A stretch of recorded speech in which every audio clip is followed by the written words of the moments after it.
Einen wunderschönen Abend. Es ist wieder Momentumzeit. Hallöchen da draußen.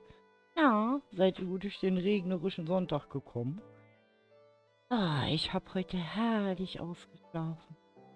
Jo, das musste auch mal sein. So richtig schön auszuschlafen. Mal so richtig einen gammeligen Tag hinzulegen. Weil die nächste Zeit wird ja wieder anstrengend. Morgen ist ja schon wieder Montag und dann geht der ganze Stress wieder von vorne los. Aber lasst uns nicht dran denken. Wir bauen fröhlich weiter. Momentan bin ich, oh, Ecki ist schon da. Wollte gerade sagen, ich bin noch alleine. Ich werde mal den Professor begrüßen. Er ist bestimmt bei seiner Baustelle. Und Gucci ist da. Aber den Professor haben wir ja schon längere Zeit nicht mehr gesehen. Fliegen wir doch einfach mal rüber zu ihm. Bauen mal und begrüßen ihn.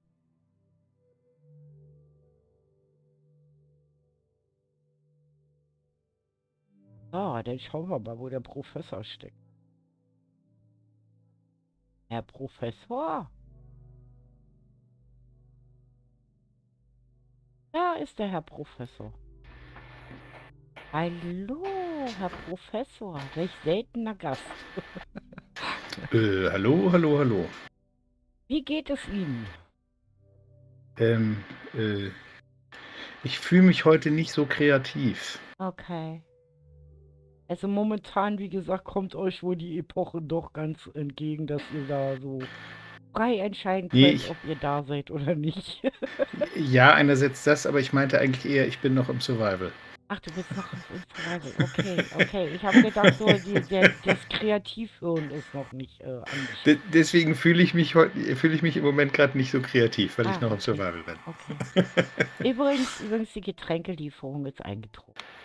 Ah, sehr schön, sehr gut, Ja, prima. einmal Dann hat das ja kurz durch die geklappt. Tür geschmissen, Buddy fast an den Kopf, aber es hat funktioniert. Ja, wunderbar, okay, Ja, sehr schön.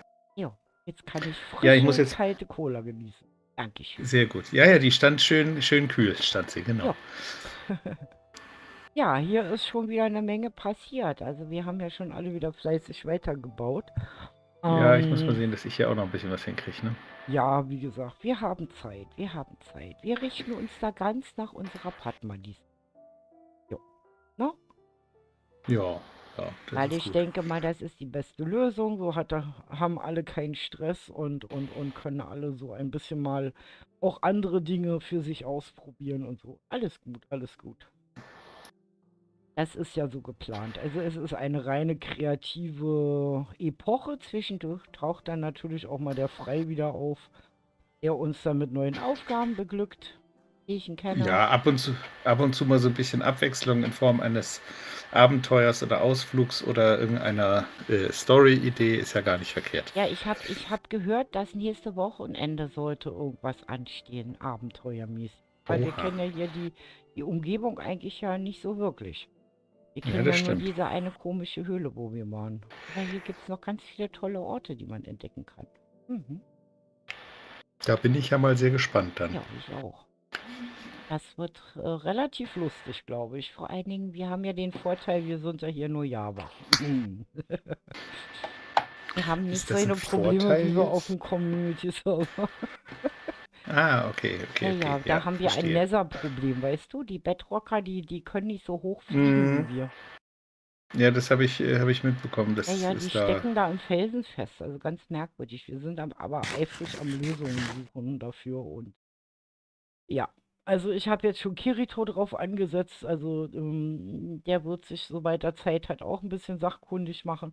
Und notfalls müssen wir Mimi nochmal sagen, sie muss da was anderes fürs Nether suchen. Es gibt ja nicht nur das eine. Ja, gibt ja auch Mm, andere. ja, ja, ja, das Ja. stimmt. Sagt mal, Community, ist euch eigentlich schon der rote Punkt rechts unten aufgefallen in meinem Stream? Ganz wichtiger Knopf zum Drücken. Da könnt ihr sogar während des Streams draufkloppen. Ihr müsst nicht irgendwo, ja, aus dem Fenster rausgehen oder sonstiges. Ich habe es jetzt ganz einfach gemacht, Abo und Like dazulassen. Jo, ganz einfach. Cool. Ja, Den hatte ich ja noch nicht gesehen. Das den kannte habe ich ich noch nicht. seit heute drin. Ich habe heute den ganzen Nachmittag gesessen und habe so ein bisschen mal den Kanal so ein bisschen ein paar neue Dinge gemacht und ja, ich muss mal gucken. Also Stück für Stück habe ich ja gesagt, setze ich mich dran und wenn ich richtig schön meinen Kopf beisammen habe und werde hier so kleine Änderungen durchmachen, weil, weißt ihr, immer noch vermisst ist ja mein eingelöstes Versprechen, dass es ja bald ein Outro oder Intro geben wird, wo alle Namen drauf erscheinen. Mhm. Alle, die hier Mhm. sozusagen Klötzchen-Fan und Kanalklötzchen sind. Ja, also alle, wie gesagt, die Mitglieder sind und ja, das ist ja noch etwas, was ich einlösen muss. Und ich bin ja auch noch am Ausarbeiten von Merch. Ja, ich bin da Merch. Mhm. ganz fleißig. Aber wie gesagt, es wird hier keine Hoodies oder so geben. Na Ich, toll. ich, Darauf hatte ich mich jetzt gefreut. ich finde die zwar toll, aber ich muss ganz ehrlich sagen, ich finde die Preise arg übertrieben. Also ich versuche kostenrelevant immer so euch Dinge, sagen wir mal, zu ermöglichen, die nicht ganz so kostenintensiv sind. Sag ich mal so. Ja. Mhm. Und da habe ich nämlich was anderes geplant und da muss ich jetzt aber mal gucken, ob das so klappt, wie ich mir das vorstelle. Und dann gibt es ganz besonderen Klötzchen-Bande-Zapf zu ergattern. Jo. Da bin ich dann ja mal gespannt. Ja, weil ich sag mal, so Handmade-Sachen manchmal kommen auch gut. Mhm. Mhm. Ja, Das stimmt, ja. das Ja, heißt, ja. es gibt immer nur limitierte Dinge. Ja, aber ich finde das gar nicht schlecht. Wer zuerst kommt, mal zuerst. Ganz einfach. Das ist ja die Devise aller Anstreicher und Ja, Künstler.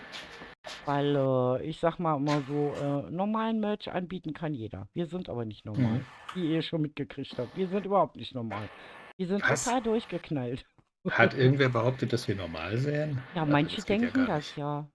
Wir Das ist werden ja ja ganz oft katastrophal. immer mit, ja, ich sag mal so, in letzter Zeit kommen immer so Kommentare, wo man uns dann doch öfters mal so vergleicht. Aber ich sag mal, ich stehe da drüber. Das ist Mhm. manchmal sehr lustige Kommentare. Vor allen Dingen, man sollte Kritik austeilen, wenn man selber erstmal ein gutes Vorbild ist, glaube ich. Oder? Das ist sehr hilfreich, wenn man das kann, ja. Also Kritik üben so von wegen, oder sich besser informieren, weil letztens wurden unsere Trailer kritisiert, madig gemacht. Ähm, Da habe ich aber ganz einfach einen Kommentar losgelassen. Der war ganz einfach. Ob er denn schon mal geguckt hätte, wer die Trailer gemacht hätte, dass ich die ja gar nicht selber mache. Mhm. Und Ja. dass, wie gesagt, ich ja hier keine Profis beschäftige, ich auch gar keine Lust habe auf Profi sein. Ich bin kein Profi und werde es auch nie werden. Ich bin künstlerisch kreativ und mehr nicht. Und das erwarte ich auch von meinem Team. Hier ist kein Profi, sind alle künstlerisch kreativ. So, wir sind, wer wir sind. Und wir kommen her, um uns zu entspannen. Das ist nämlich nur ein Spiel. Oder? Genau. Korrekt. Siehst du? Hier steht sogar eine Kette alleine auf dem Boden. Und da kann man auch was raufpacken. Guck, kann man einen Äh, Tisch. Ein Klapptisch. Nicht schlecht. Also ihr seht, was ich meine. Ja, nicht schlecht. So kann man halt, wie gesagt, auch ganz verrückte Bauwerke machen. Einfach mal alle unmöglichen Blöcke zusammenpacken. Und genau darum geht es ja bei uns in den Kanal. Also einfach irgendwo Spaß miteinander zu haben, Interaktion zu betreiben und Zeit miteinander zu verbringen. Ja, ganz einfach. Ähm, ja, ist dein Ernst jetzt? ja, kreativ und Zeit miteinander verbringen und Spaß haben und ungewöhnliche Ah, Bauwerke. jetzt kann ich mehr gucken. Der guckt immer so böse. Der wird mir Angst und Bange. Nee, wie gesagt, also das war sehr lustig. Vor allen Dingen war das jemand, der selber nur ganz wenig Abonnenten hat.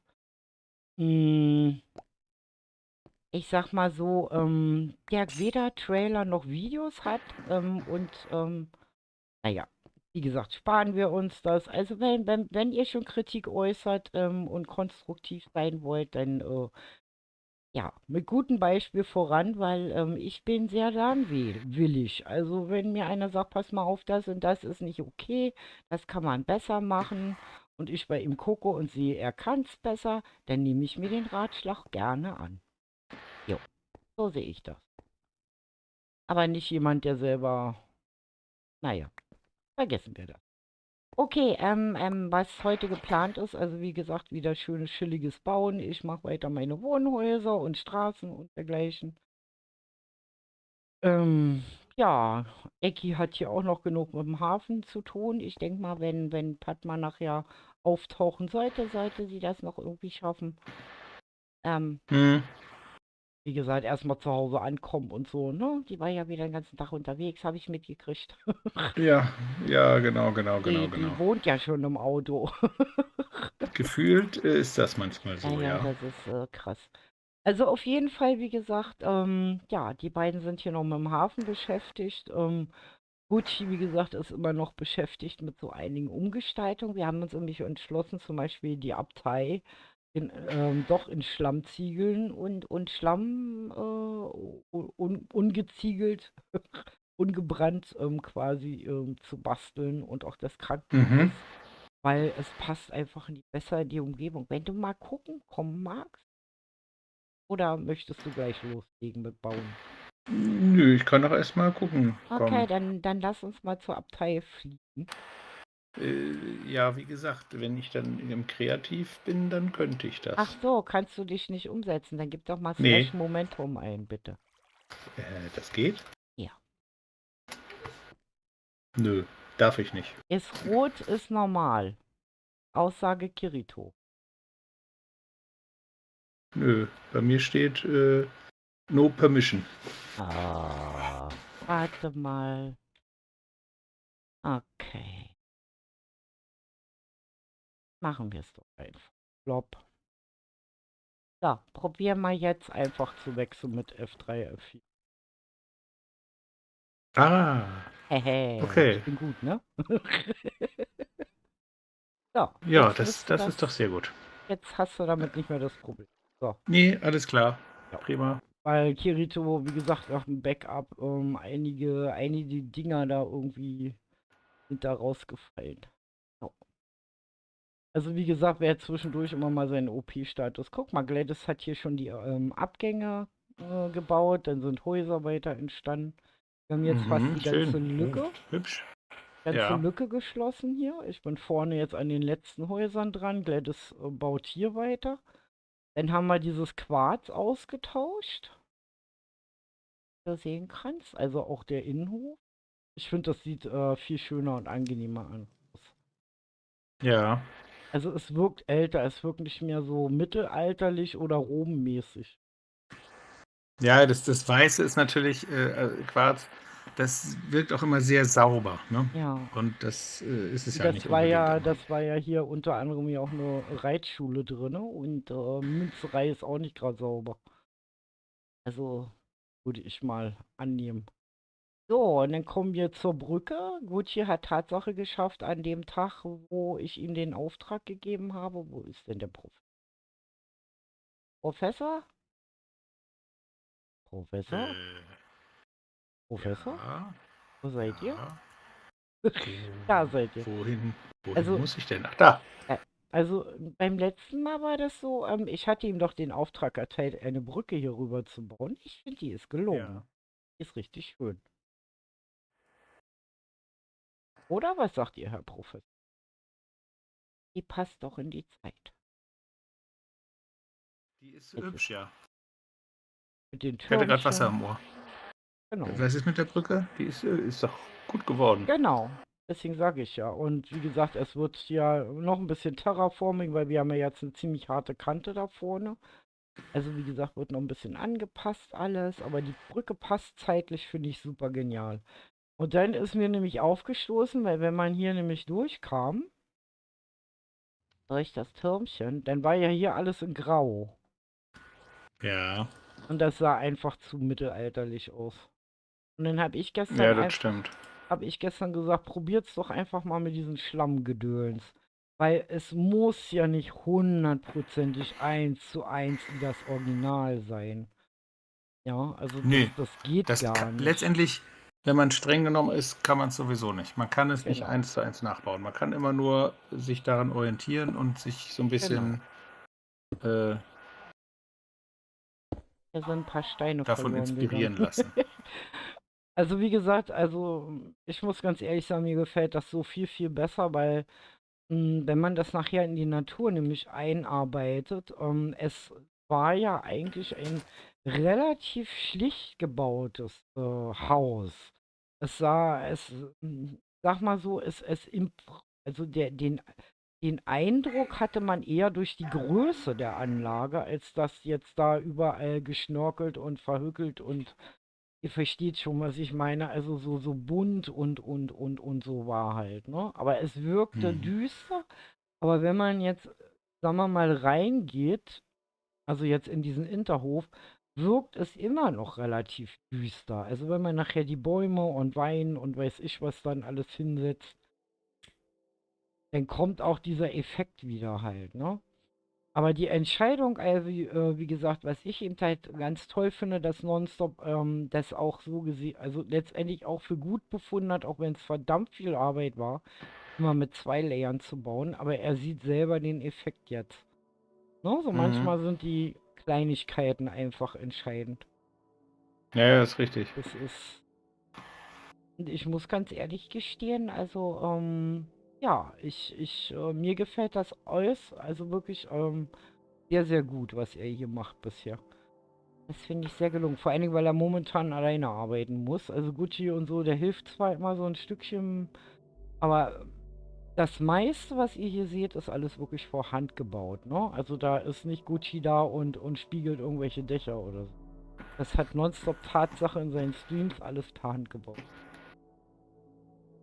Ich muss auch ganz ehrlich sagen, auch wenn von Hand bauen immer sehr zeitaufwendig ist und manchmal eintönig und anstrengend, Ja, aber letztendlich macht es, wenn man fertig ist, am meisten, also dann, man stolz. hat am meisten davon gehabt, ja, Ja. so ein bisschen, ne? Man ist stolz, vor allen Dingen, es verbessert ja auch, was ich nonstop auch ein bisschen erklärt habe und auch der Gladys, dass es ja auch das Ziel ist, im Grunde genommen, also das Projekt ist ja eigentlich auch aus dem Grund entstanden, die Grundidee ist ja auch meine eigene Geschichte. Man ist ja irgendwann epochenmäßig, zeitmäßig in einem Baustil gefangen. Man hat unheimliche Probleme, das habe ich dann im Bauteam von Kroko gemerkt, in seiner Epoche gefangen. Das heißt also, wenn er, weiß ich, er hat ja mal ziemlich grob Themen vorgegeben. Und irgendwo lief alles immer so ja, Mittelalter raus. Also, wie Mhm. halt viele bauen. Es ist einfach so das Einfachste. Es sind die offensichtlich reine. Ja, Eben, du hast die offensichtlichsten Materialien und dadurch, dass man ja auch mit Rüstung und Schwert und Schild und Bogen kämpft, ist ja, das ja auch irgendwie immer das, was ja. einem am ersten in den Sinn kommt und was irgendwie am passendsten ist. Genau. Und dann haben wir halt überlegt, also habe ich halt für mich überlegt, wie kann man das durchbrechen. Und deswegen fiel mir so an, so eine Zeitreise zu machen. Das heißt, einfach mal zu gucken, ist es jetzt wirklich nur das Mittelalter, was ich bauen kann? Oder gibt es da noch Stile, die mir zum Beispiel besser liegen? Oder die mir einfach noch mehr Spaß machen?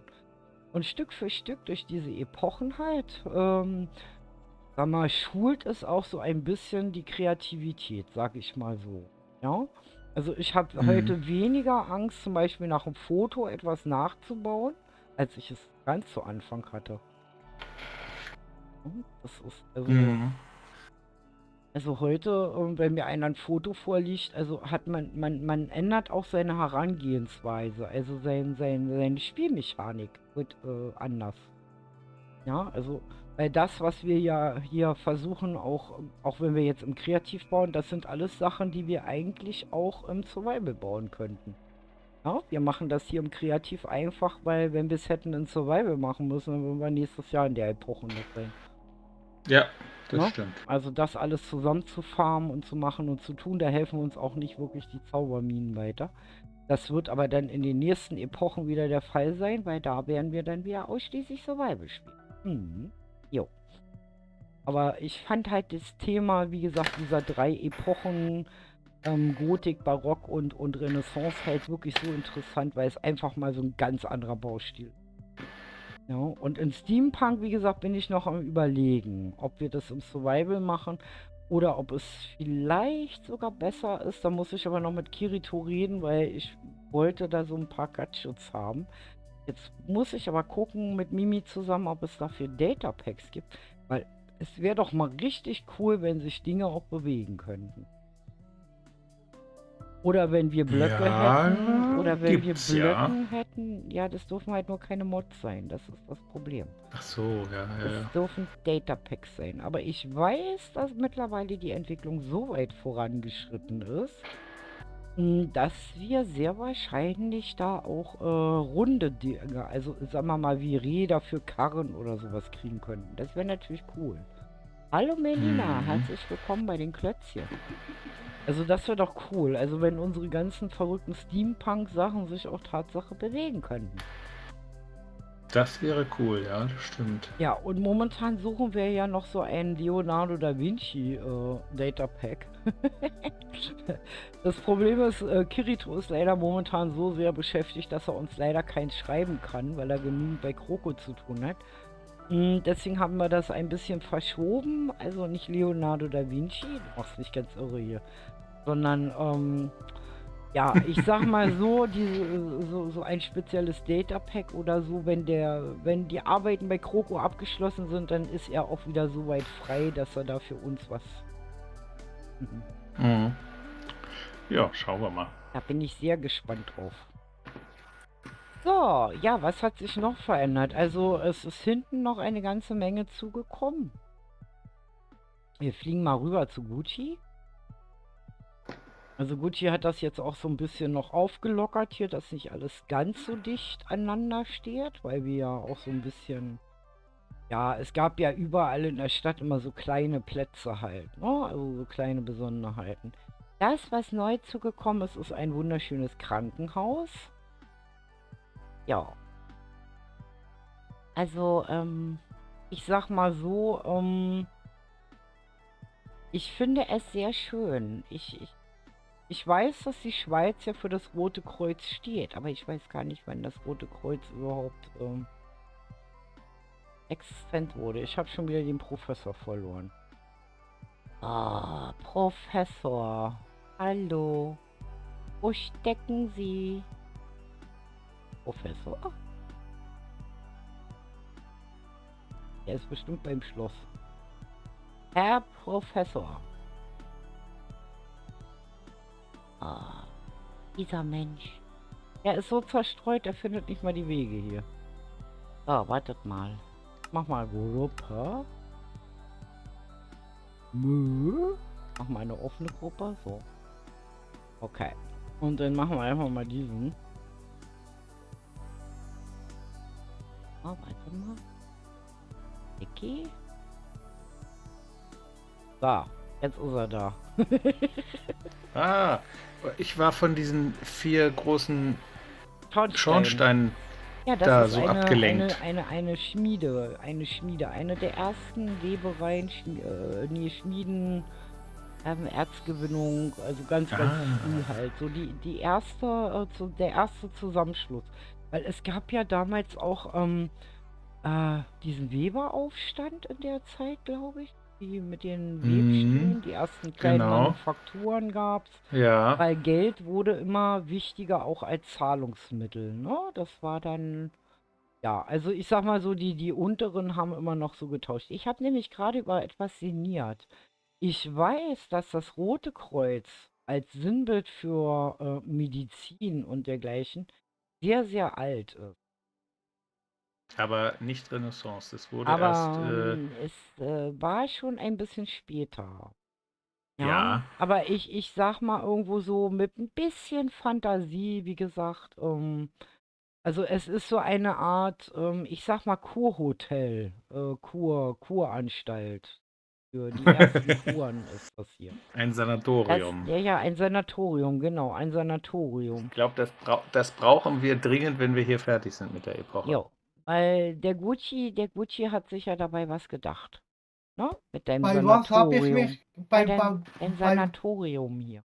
Das frage ich mich auch, bei was du dir was gedacht hast. Und ich sag mal, das Rote Kreuz, das ist doch nur Schwein. Ach so. Ja. Erkennungszeichen.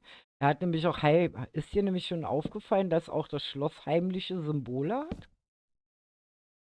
Nee. wieso heimliche Symbole? Na, sie sind nicht offensichtlich. Also, wenn Ecki mal die Map aufmacht, sieht das.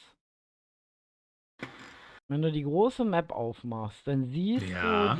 siehst du, wo der Garten vom Schloss ist? Guck mal genau hin. Ja. Siehst du das? Die heimlichen Symbole der Blumen? Da hat Ja, er auch Kreuze eingearbeitet. das sind nur Symbole der Dekorationen. Ja. Er ist ganz geschickt, merkst du? Ganz schön subtil, dieser Mensch. Aber ich find's gut. Und warum nicht? Ja, nee, ich Das find's sind gut. Warum nicht? Dekorationen. Aber ich finde es auch gut, das habe ich nämlich vorhin entdeckt, als ich meinen Thumbnail gemacht habe, dass Gucci nämlich, der hatte vorher auch alles in Weiß und Diorit und weiß ich was alles. Also ich finde das so auch wirklich besser, weil es spricht doch auch sehr für die Zeit. Ne? Bei Nonstop habe ich es auch geändert. Ja, habe ich schon gesehen, da war mal gerade. Ja, wie gesagt, und die Häuser machen wir halt so ein bisschen bunter und also alles so ein bisschen, naja, auf verschnörkelt und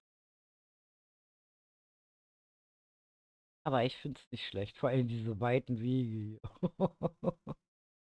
Die führen ins Unendliche.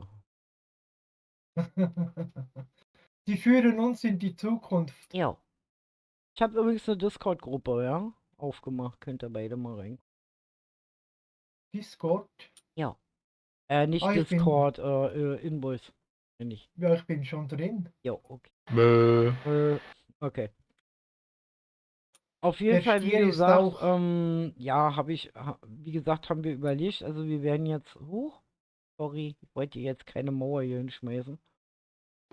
Haben wir uns überlegt, also wie gesagt, wir bauen jetzt erstmal relativ viele Wohnhäuser, lassen dazwischen aber auch immer noch Platz, um so kleine, wir haben ja noch eine Weberei, eine Buchdruckerei oder was der Geier hier alles noch kommen kann. Also immer so kleine Viertel versuchen wir momentan hier zu bauen. Und dann brauchen wir natürlich auch noch so für das Fußvolk, die sind ja meistens dann doch eher am Hafen. Mit dem Patrizier, dann gibt es eine Ecke, wo halt so ärmlicheres Wohnviertel sein wird. Ja. Ja, und dann noch die Kaserne. Genau. Und Ecki, wir haben uns übrigens entschlossen gestern, also das war voll lustig, weil Gucci und ich haben anscheinend unabhängig voneinander zeitgleich morgens drüber nachgedacht, dass es gut wäre, auch den militärischen Bereich hier, also Bezug herzustellen. Weil dann macht auch diese Hofreitschule halt einen Sinn. Oder Ja. dieses Lyzeum, weißt du, was Sky baut. Ja. Weil das waren ja doch eher die höher gestellten Schulen, waren glaube ich eher militärischer Art. Gar nicht mal so zivil. Das heißt, wir brauchen hier noch so eine Art Fort oder sowas? Oder so Ja, eine genau, Kaserne? solche Oder. Sachen. Genau, solche Eine Sachen. Kaserne, ja. Weil wie gesagt, beim Hafen oder so können wir dir ja dann irgendwann helfen, also was die Häusergestaltung und so angeht. Ja. Dass ihr nur diese Hafengrundanlage, also die Werft da und so macht halt. Mit den Schiffen haben wir ja schon gesagt, da improvisieren wir ein bisschen. Mhm. Und ja, also ich denke mal, das wäre ganz gut, ich denke mal, Gucci und du, ihr seid immer eine ganz gute Mischung gewesen, was so militärische Sachen angeht. Ach ja? Ja, finde ich zumindest. Okay. Ich glaube, das liegt Ecki auch mehr, als so eine Hafenanlage zu bauen. Weil ich habe gemerkt, in Rom, das hat dir relativ viel Spaß gemacht. Also diese Ach, ganzen dieses kleinen Details da Kastell da irgendwie. Ja, ja, doch. Genau. Ja, das stimmt. So dieses, weißt du, so. Ja, weil dann Mhm. wie gesagt, so Exerzierplatz und weiß ich, was es da alles gibt halt. Musst du euch nur mal Gedanken machen, wo ihr das hinsetzen wollt. Ne? Und dann die Königin. Ja, wie gesagt, also das sind ja alles solche Sachen, wo ich sage, also es geht mir darum, wie gesagt, es hat ja jeder ein Stück Heimat irgendwo jetzt ja schon gebaut, ne? So ist es ja nicht. Also manchmal ist es ja auch so, dass man fast aus derselben Region geburtsmäßig kommt. Also relativ nah beieinander, dass man wahrscheinlich entweder das eine oder das andere dann genommen hätte, was dann aber schon jemand gebaut hat. Und von daher, wie gesagt, ja, Ich mache den Eiffelturm. den Eiffelturm, ja. Den könnte ich auch machen, weil ich habe ja auch sehr lange in Frankreich gelebt. Gab Könnte, es den, gab es den schon in diesen, nein, der wurde der, doch 1800, schieß mich tot, wurde der, glaube ich, gemacht. Zu irgendeiner Weltausstellung oder keine Ahnung. Also irgendwie, ich weiß nur, dass diese amerikanische Statue und der Eiffelturm, glaube ich, denselben Erbauer haben oder sowas. Irgendwie sowas war das. Keine Ahnung, weil ich sag mal so, ähm, Geschichte ist bei mir eher so Wikingerzeit und so, für die ich mich interessiere. und Wild Und West? ja, ich sag mal so, ich lerne auch hier momentan nicht aus. Hallo Matze, schönen guten Abend. Ja, wie gesagt, also, wenn ihr beide Bock da drauf habt oder so, weil wie gesagt, es ist genug Zeit. Also ich denke mal, dass die Epoche sich noch über den ganzen gesamten Februar hinziehen wird, bis in März. Also wirklich bis ich von Padma das Go kriege, ne? Dass sie aus dem Gröbsten raus ist. Wir wollen hoffen, dass alles gut klappt und sie dann auch wieder ein Ja, bisschen freieren Kopf hat. Weil momentan, wie gesagt, muss sie sehr genau abwiegen, was sie macht und da soll das alles so ein bisschen chillig sein. Das heißt, sie auch wirklich nur dann kommen, wenn sie jetzt so sagt, ich muss mal eine Stunde meinen Kopf frei machen oder so halt, ne? So wie auf dem Community-Server oder so halt, ne? Das ist, ja. Weil man ja, kann ja nicht den das ganzen wäre Tag gut. nur lernen, ne? Das ist nun Nee, das mal. stimmt. Nee, deswegen haben wir gesagt, wir passen das so ein bisschen an, weil die Henry ist ja leider von uns gegangen. Auf unbestimmte Zeit erstmal. Sie hat natürlich ihr Plätzchen natürlich weiterhin sicher, weil Kenshin weiß das wahrscheinlich noch gar nicht. Hallo Kenshin. Kenshin ist nämlich wieder zu Hause. Ja, Kenshin ist wieder zu Hause und kommt wieder an seinen PC. Ihr dürft ihn also wieder nerven. Das Hallo heißt, ihr habt jetzt noch einen zweiten Kenshin! Word Editor zur Verfügung Das wieder. kann gar nicht sein. Wir haben Kenshin noch nie genervt. Nö. Eher umgekehrt. Ja, ja, ja. Nee, auf jeden Fall, wie gesagt, ist, wie gesagt, diese Epoche einfach dazu da, dass jeder seinen ganzen Privatkram hier machen kann. Weil auch ich weiß ja nicht, wie es ab 12. Februar ganz genau bei mir real weitergeht. Und ja, das ist so ein bisschen Kopf ausschalten und einfach vor sich hin basteln. Tut auch mal ganz gut, finde ich, weil wir haben ja jetzt fast 1,5 Jahre Roleplay hinter uns. Und das ist schon sehr anstrengend. Und was, wie gesagt, Henry angeht, also Henry ist ja eine von denen, die am längsten dabei gewesen sind und dass sie jetzt nach 1,5 Jahren sagt, ich möchte einfach mal die wenige Zeit, die ich habe, etwas anderes tun. Weil Henry, wisst ihr, war der mehr oder weniger jedes Wochenende dabei. Sei es ihr vergönnt. Ja. Aber sie wird ihr Plätzchen natürlich hier immer weiter behalten. Aber, was ich gestern auch gesagt habe, das muss ich dann auch noch mal irgendwie schaffen, mit euch als Team zu besprechen. Wir hätten ja jetzt im Grunde genommen einen vakanten Platz für einen kreativen Einrichter zu vergeben. Weil wir sind ja alle nicht so begeistert so von Dingen einrichten hier. Einrichten kann ich Und gar nicht, genau. Deko und solche Dinge halt. Also, ich habe mir nämlich überlegt, wir könnten die vakante Stelle ja mal alle in unseren relevanten Kanälen eine kleine Ausschreibung machen, ähm, dass wir einen Platz zu vergeben hätten. Was haltet ihr davon, Herr Professor? Ich habe ja keine relevanten Kanäle, aber die Idee finde ich Aber gut. Padma hat eins, Dina hat einen, Nonstop hat einen, Gucci hat einen, Mhm. dass wir mal so eine Ausschreibung machen können und so eine Art Wildcard ausgeben. Also wo die Leute sich bewerben können im Grunde genommen und wir als Team jemanden auswählen, der dann unser Einrichter werden darf. Weil wie Naja, gesagt, das ist wirklich ein Problem bei uns, weil wir, wie der gesagt, wird auf Herz mit und dem, Nieren geprüft. ja, weil wir sind so mit dem Bauen hier beschäftigt, aber dass wir für das Einrichten und zum Beispiel, wenn ihr jetzt die Wege anguckt, hier müsste zum Beispiel ganz viel dekoriert werden. Also eigentlich ist das immer so Kleinkram, den wir sonst ja eigentlich, wenn die Zeiten normal wären, unter der Woche eigentlich immer so mal ein Stündchen machen. Ne? Mhm. Also wir treffen uns teilweise hier unter der Woche 1, 2 Stunden, manche auch länger, je nachdem, wie sie lustig sind, die dann halt hier immer dekorieren. Und wir haben jetzt wirklich das Problem, dass diejenige, die jetzt dekoriert hat immer, ja, nach 1,5 Jahren, wie gesagt, einfach jetzt auch mal was anderes machen möchte, was ihr, wie gesagt, gegönnt seid. Aber dadurch haben wir jetzt ein Problem. So eine Art Willst du Klötzchen, das Kännchen sagt gerade, so eine Art ein Wandel? Klötzchensklave. Genau. Wir suchen einen Klötzchensklaven. Genau. Mit der Betonung auf Sklave oder eher ohne ohne diesen Begriff? Ich Was weiß meinst du, ist da, nicht. was könnte mehr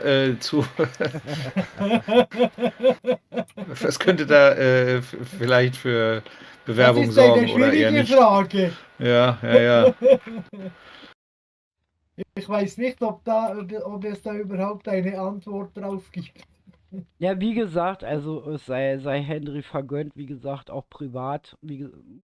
Henry hat auch sehr, sehr, sagen wir mal, lange Zeit auch krank und so. Und ich sag mal so, sie hat ein bisschen auch privat, sagen wir mal, ein bisschen mehr gute und schöne Zeiten verdient. Und wie gesagt, Henry, du wirst deinen Platz natürlich hier behalten. Das heißt, wenn du Wir irgendwann halten mal ihn wieder warm. Lust hast, dann sagst du einfach Bescheid. Wie gesagt, deine rosa Wir halten Brote, wie ihn gesagt, warm. fehlen jetzt schon. Ja, ja, die müssen wieder einmal kommen. Das ist Ja, ganz klar. also wie gesagt, ich werde da mal was formulieren. Das werden wir dann auf unseren Kanälen der Klötzchen-Bande mal verteilen und dann schauen wir mal, wer dann als Sklave anheuern darf. Gesucht, wer möchte Sklave beim Füchslein sein? Ja, ja, genau. Genau. So, okay, ich würde sagen, wir machen uns ans Werk Ja, und basteln da mal ich bin weiter. schon bald wieder müde. Ich gehe schon bald wieder nach Hause. Ah, du bist doch zu Hause, Mensch. Nein, mein Ja, Zuhause ist nicht da. also wie gesagt, und ich denke mal, das tut dem Team auch ganz gut, weil, wie gesagt, Nonstop und Gladys haben sich hier so gut integriert und wir haben hier also einen Heidenspaß. Also wenn ihr jetzt Spaß sucht und fleißig seid, also das ist so ein bisschen die Bedingung halt, ne? Also, Ach, fleißig müsste man sein. Ach, ja, verdammt. ja. Ja, dann bin Das, ich ja aber, das sollte ich auch sagen, dann bin ich ja am falschen Ort. ja, aber sowas von. Ja, Ja, wie gesagt, also das sind so unsere Bedingungen halt, ne? Also, weil man hat ja zwischendurch dann auch immer ein paar Leute, die dann sagen, okay, ich komme dann mal, ne? Also mit mal kommen ist hier nicht. Das ist schon, ich sag mal so, ja, entweder oder. Arbeit. So, machen wir mal die Häuser Ja, hier dann alle darf ich ja weiter. keine Überstunden mehr machen. Also sagen wir mal so, also uns als Team bringen Leute nichts, die dann am Anfang 2, 3 Tage motiviert sind und dann ne, Ah nein, wir bauen vor und dann müssten sie eine Woche lang zum einrichten. Beispiel die Gebäude fertig einrichten, Ja, ich genau. hätte in Ägypten Und noch einen wir großen prüfen es dann. Palast. Ich hätte noch Ja, in ich Ägypten einen großen Palast einzurichten. Oh Mann. Nein, im Ernst jetzt. Also wie gesagt, wir suchen also dringend einen, der Dekorationen, also der wirklich gut mit Landschaftsgestaltung und so sich auskennt. Und ja, also wie gesagt, schon sehr wichtig. Ich hoffe, dass ich hinkomme, dass ich mich jetzt wieder vermessen habe. Nee. Okay. Das wäre sehr vermessen. Badam, badam, badam. Wieso habe ich jetzt hier 3?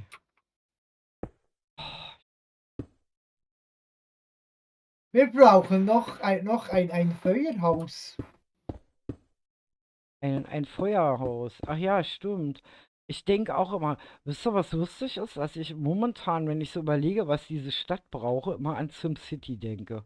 Geht euch das manchmal auch so? Nein, Dass ihr so nein, an weil ich andere kenne es Spiele gar denkt? nicht. Ich Nee, kenne es bisher noch gar nicht. nicht, nein. Also bei mir ist das Ich so. bin noch nicht so, noch nicht so weit unter Drogen. Ich kann dir das noch nicht sagen.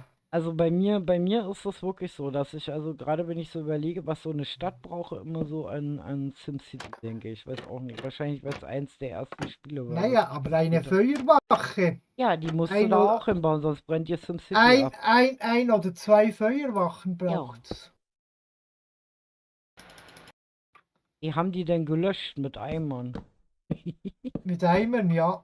Ja, da Bei hatten sie Schläuche noch und so Eimer. Kautschuk gab's. Das Ich gab's glaube, noch Kautschuk und nicht. so gab's alles noch nicht. Das haben die Nein, zwar nein, mitgebracht, nein, aber nein. konnten da nicht wirklich was mit anfangen, glaube ich. Nein. Die Pumpen kamen erst viel später. Ja, und Schläuche Die und so. wirklichen mit den Pumpen kamen. Nein, mit Eimer hatten sie da gelöscht. Eimern. Eine Kuhglocke auf dem Karren und dann Ah, okay. Wasserfässer und dann sind sie los. Ah, okay. Kein Wunder, dass so viele Städte abgebrannt sind. Ja, früher gab das viel.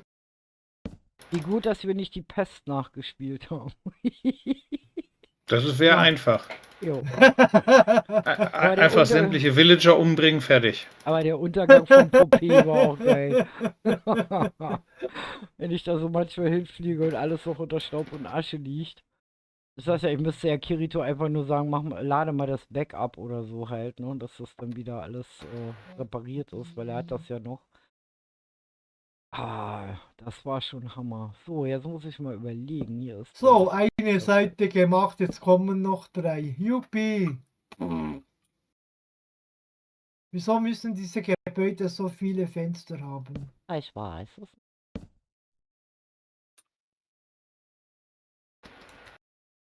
Wieso? Damit auch viel Licht reinkommt. Genau.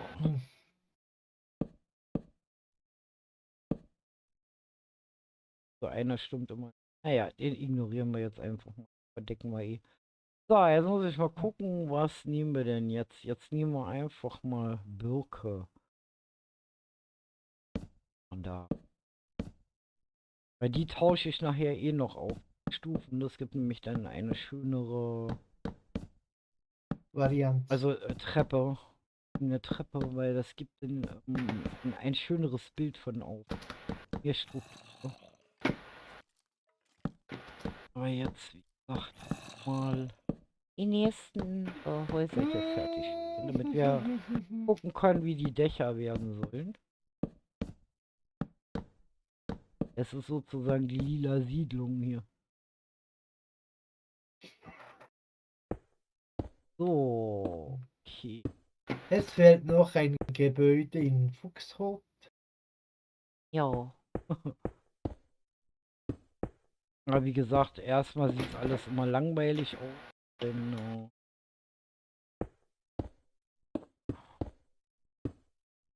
so. Wie geht es euch denn überhaupt? Hallo? Vielleicht Napoleon, der ist doch eher ein Buch. Ja, Napoleon, wie gesagt, hat ja auch durch seinen Status, den er ja bei uns im Team hat, die Möglichkeit auf dem Community-Server zu spielen. Aber momentan hat er gesagt, möchte er nicht spielen, er möchte jetzt. Ich gucke auch zu. Aber wie gesagt, wir werden schon mal gucken, wen wir da reinnehmen. Ich gucke auch lieber. Da gibt es viel zu lachen beim Gucken. Hey, gut. Geht es dir? Mir geht's auch gut. Ich habe heute den ganzen Tag mehr oder weniger geschillt. Und tat mal ganz gut, sage ich mal so. Dass ich mal ein bisschen so runterfahren konnte. Es sind auch immer so gute Tage, die der Männer hat. Jo. Was ja nicht das Schlechte. So. Hm. Kann er mir dann auch mal ein paar Dinge abnehmen. Was ja Bei was? schön ist. Es ist doch halt sehr anstrengend, wenn man mehr oder weniger ja zu 90% alles alleine erledigen muss, was man sonst immer zu zweit gemacht hat. Ja. So. Noch ein. Ich habe schon wieder ein Zombie in meinem Ohr. Schrecklich. Du hast ein Zombie im Ohr. Ja, ich habe einen Zombie im Ohr. Du So. hast ein Zombie im Ohr. Mal von den Fenstern her oder so können wir das relativ gleich lassen. Wir machen nur die Fenster an. Also ich versuche da jetzt so eine Blockvarianz zu finden. Also auch das wird nicht alles so rosa bleiben. Ihr habt ja gesehen, man kann eine ganze Menge zaubern. Also wer hätte gedacht, dass aus diesem bunten Haus so ein Haus wird? Und hallo Napo und Jasmin. Hallöchen. Miau. Aus diesem bunten Jasmin, die Haus. Katze ist da. Ein herzliches Miau. So. Dann müssen wir die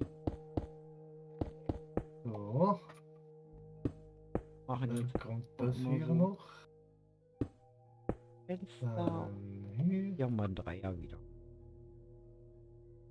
Und da habt ihr Feuer, ja schon gesehen, da arbeite ich wieder mit Feuer. 2 Layern. Feuer. Können wir hier also auch nochmal machen. Da reinlegen. Feuer bei Bubu. Feuer bei Bubu. Was? Wieso Feuer brennt's bei bei Bubu. mir? Ja, ich übe nur. Achso. Ja, das muss man dann können, wenn es dann soweit ist. Das ist eine Übung. Da braucht man Übung dazu. Ja, Feuer zu schreien. Ja, Ja, ja. und dann brauche ich noch so 3, 4 Leute, die mit den Eimer herumspringen. So, dann haben wir nämlich gleich unseren Boden hier mit eingearbeitet. So. Ich bin dann der Feuerkommandant. Auf jeden Fall, wie gesagt, freue ich mich. Schon. Das, was hier alles so kommt. So, dann können wir hier oben zum Beispiel mal ganz normale Fenster rein. Da machen wir dann mal nur ein Layer hin. Hier machen wir doppelten mit Gittern davor. Ja, wir haben ja jetzt eine Eisenfabrik, die Gitter macht. Genau. Und da können wir das nämlich dann von außen hübsch machen. Also dass, auch wenn sie gleich gebaut sind, alle anders aus.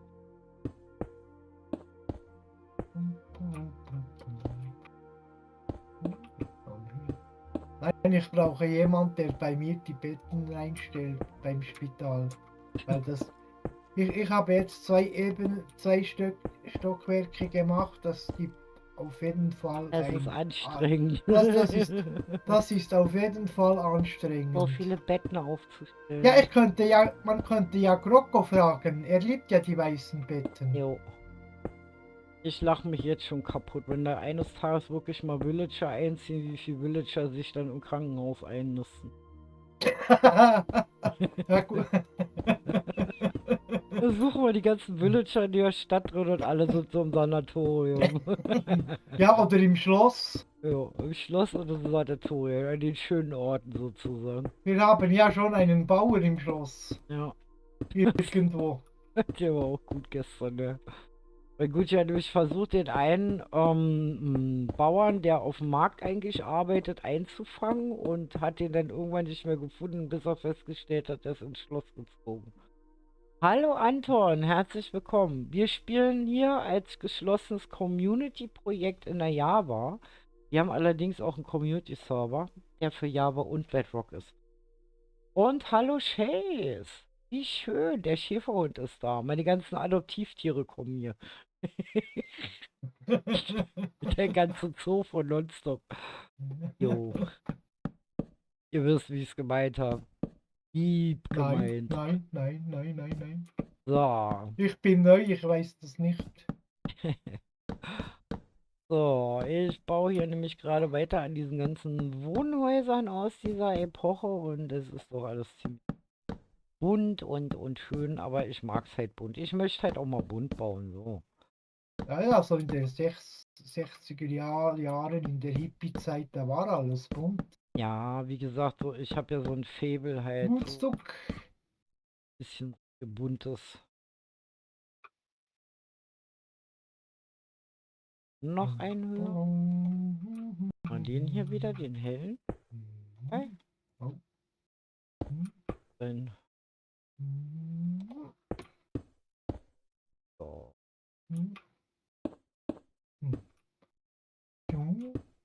Dann Dann haben ummachen wir und dann dann kommen schon da wieder fast die ein. zweite Seite gemacht. Das ist doch schön. So, Ich höre so. Eckis Kopf schon rattern, was das Militär angeht. Was könnte ich da bauen? Ja, das gibt ja viele Ja, Bilder so könnte man auch die von Schiffe mehr Konzernen. variieren, finde ich. Weißt du, wir haben ja so einige Schiffe schon auf dem Server zu stehen, die man dann variieren kann. Auch unter anderem im Militärschiffe. Ja, nicht.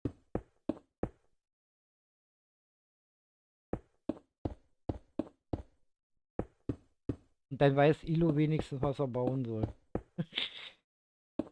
An Schiffe. Weil der ist ja da doch sehr affin. So hat jeder seine Spezialität. Aber. Er kann dann U-Boote bauen. Na, das erste U-Boot hat Tatsache Leonardo da Vinci entwickelt.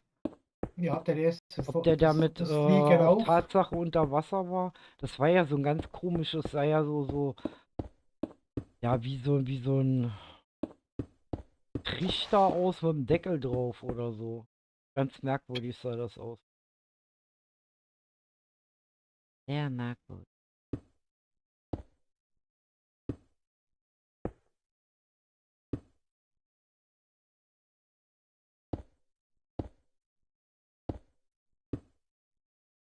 Ja, in dieser Zeit Warum wurden baue ich ja eigentlich viele an der Seite Sachen. Fenster ein, wo gar keine sind, weil da eine Wand ist, eine Rückwand von einem Haus.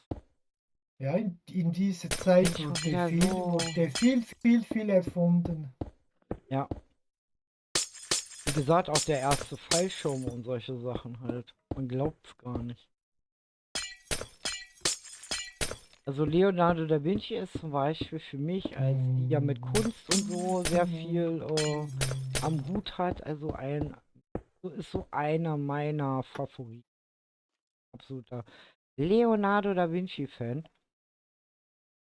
Ich finde den einfach nur cool, weil er sich einfach Dinge getraut hat, die in seiner Zeit sehr, sehr weit voraus war. So, okay, dann setzen wir da auch nochmal kleine Fenster ein. Oh, und jetzt müssen wir die Vorderfront sehen. Mal gucken, wie habe ich denn das? Mal 3, ja. Okay.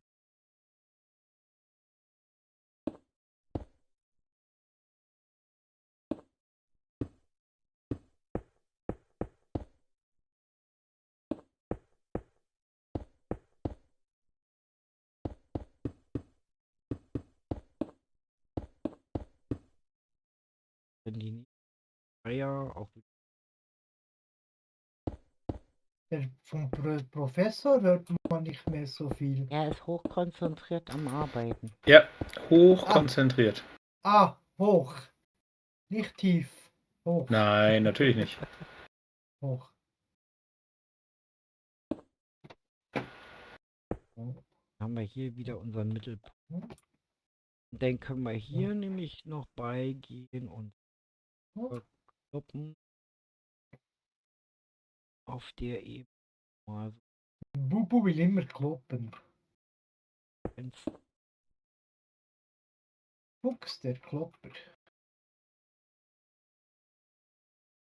Oh, der ist zu weit. Ja, Der ich ist zu könnte weit. natürlich. Dann kommt das hier. Und das nochmal. Nein.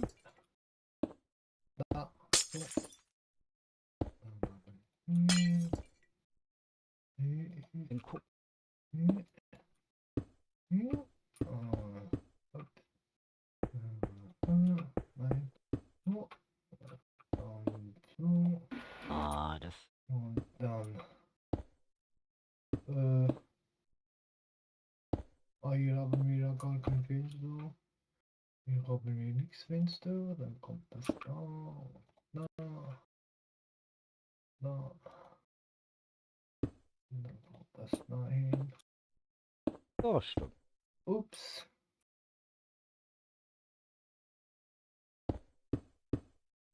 So. Ah, dann passt es. Dann kommt das hier unten. Das. Okay, dann haben wir schon die zweite Front.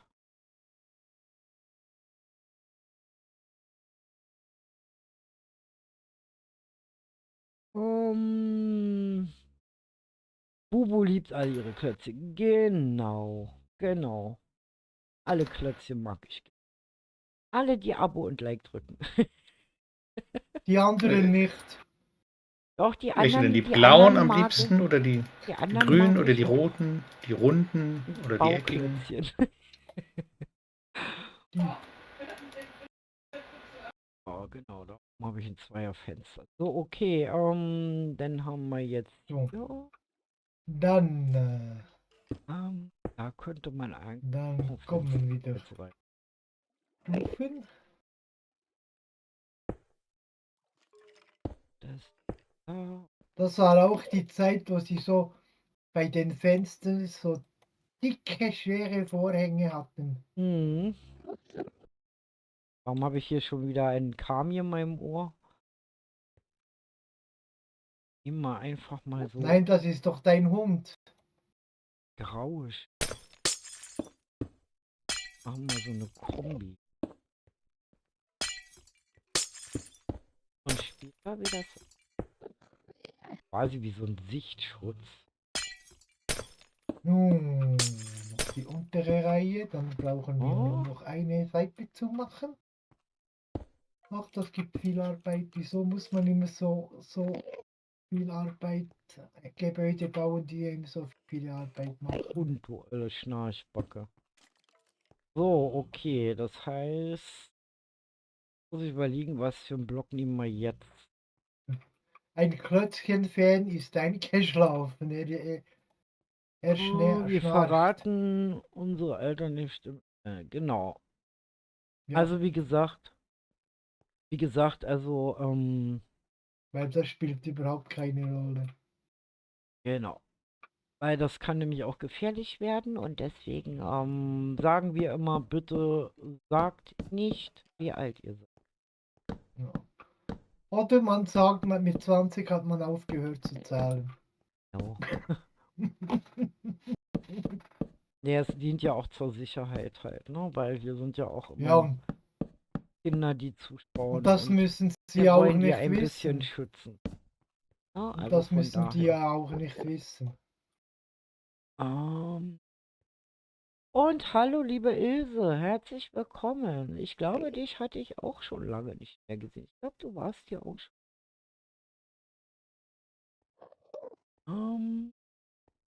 Mal nachlesen.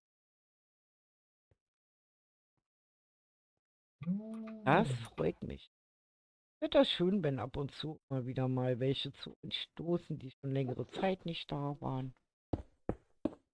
So, jetzt muss ich mir mal überlegen, zu welcher Seite. Ich würde das sogar hier auf die Seite machen. Haupteingang.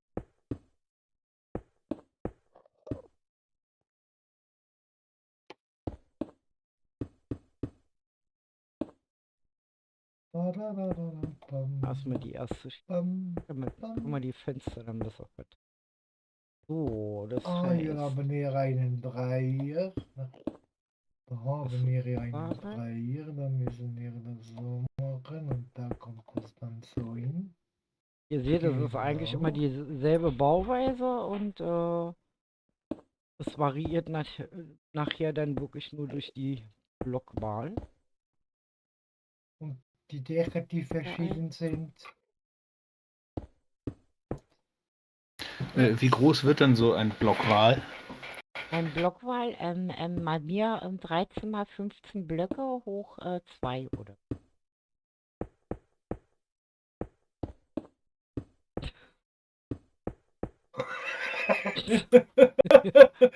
Geht total, hä, Herr was? Professor, haben Sie verstanden, was Das sie ist gemeint ungefähr hat? so die Größe von einem Dönertier. Selbstverständlich habe ich das verstanden. Du etwa nicht, Gucci. Nein, ich Ja, habe das habe nur ich mir gedacht. ich habe nur Bahnhof verstanden. Ich wusste überhaupt nicht, von was da geredet wird, gesprochen wird.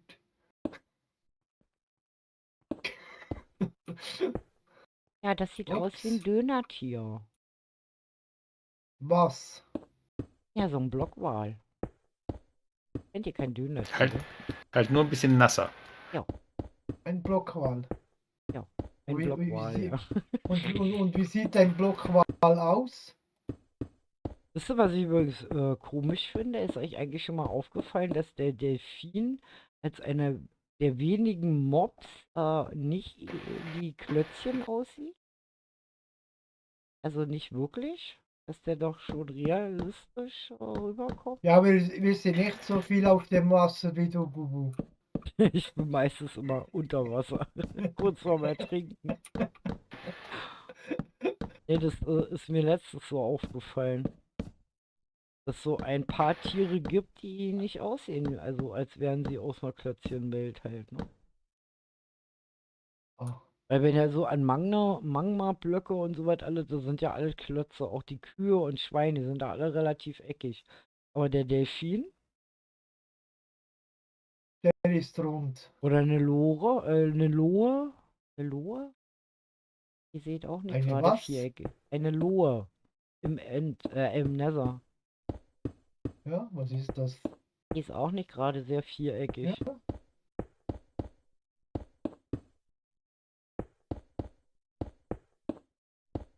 So. So, irgendwo ist hier ein Monster drin. Ich habe Zombies im Spital, die müssen sich pflegen. Ja, kannst du Die, we- direkt einen Zombiearzt anstellen. die, Jo. die werden behandelt. Ja, gesucht Zombiearzt. Das konnte man auch noch. Gesucht kommen wir.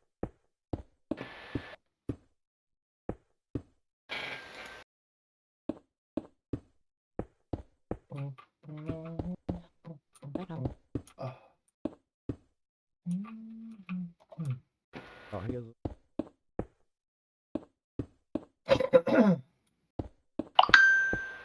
Eben. So, okay, dann machen wir das hier nämlich auch wieder so. Das heißt, die Vorderfront kommt jetzt dieser Seite.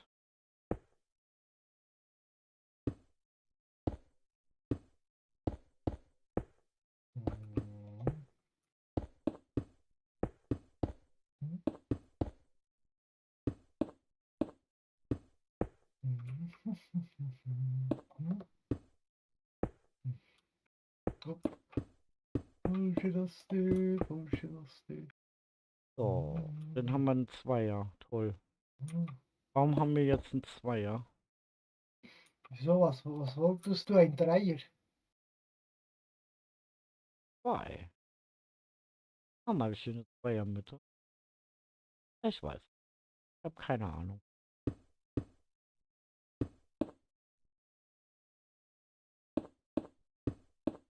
Keine Ahnung.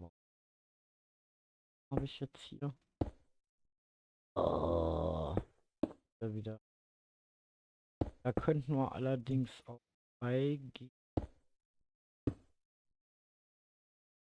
Weil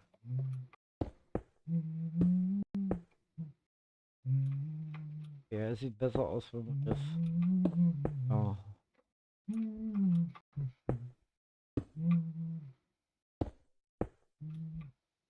Ja, und Bei. einen Friedhof brauchen wir ja auch noch.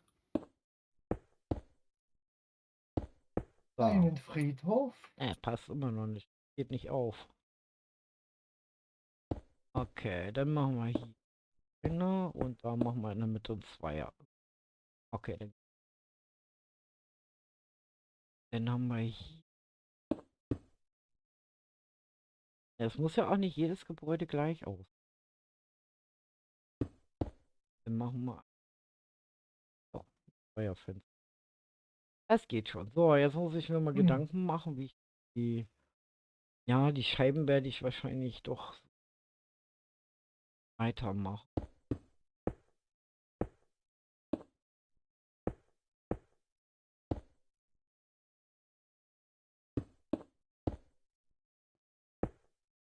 Oh. Wie bekomme ich auch so einen coolen blauen Namen? Ja, wie gesagt, dazu müsstest du. Wie gesagt, den blauen Namen, den tragen bei mir nur die Teammitglieder. Aber du kannst so einen schönen grünen ergattern, indem du, ja, den Kanal quasi Mitglied wirst. Dann kriegt man wenigstens einen schönen grünen Namen. Das ist eine schöne Farbe, Ja, grün. grün wie die Hoffnung. Genau. Ja. So, okay. Dann haben wir die Fenster hier. Dann muss ich dann. Ja. Spannend, wenn dann die Layer dran sind. Also die Layer dran sind. Äh, Dann auch gut. So, das aha, heißt, wir haben jetzt hier eins. aha. Dann müssen wir das so machen. Wo wir Aha, das auch länger machen. aha. Machen wir das so. Das halbwegs im Buch. Nein, das kommt weiter runter. Hm. Mit dem blauen Namen kommen wir aus Klötzchenland weit entfernt von dir. Wir müssen hier viel schauen. Bösewicht verhauen. Mit dem blauen Namen sind wir hier. Oh, ich weiß, an welches Lied Eki anspielt. Von den blauen Bergen kommen wir. Zum Glück heißt es nicht von den blauen Zwergen. So, okay, also das sieht dann Von auch den noch anders aus. blauen Klötzchen kommen wir. Ja, genau. So, und jetzt überlege ich gerade, was machen wir da für ein Holz? Da könnten wir ja mal was richtig extravagant machen. Auch mal Akazien. Ich hasse Akazien. Aber wie gesagt, ich brauche so Blockvarianz. Hallo Kissling, schön, dass du da bist. Hallo Jan, schön, dass ihr da seid. Ich finde das schön, dass auch immer mehr dich jetzt entdecken und in deinen Stream kommen. Das finde ich. Machen wir.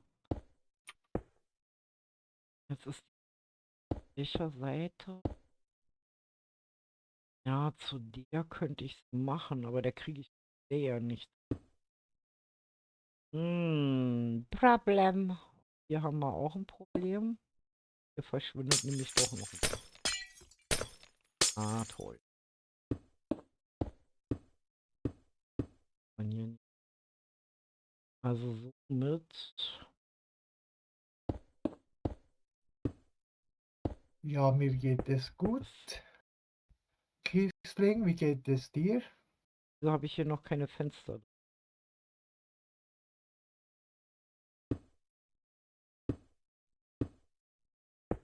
So, okay. Dann haben wir hier die Fenster.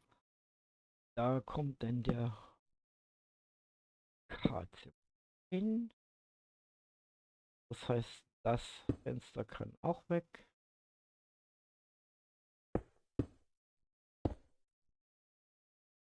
Jetzt machen wir uns mal Gedanken. Halt. Also,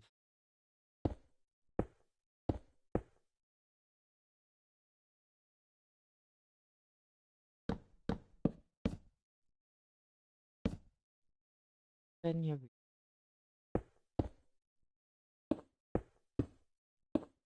Also in dem Falle sieht es lila aus. Also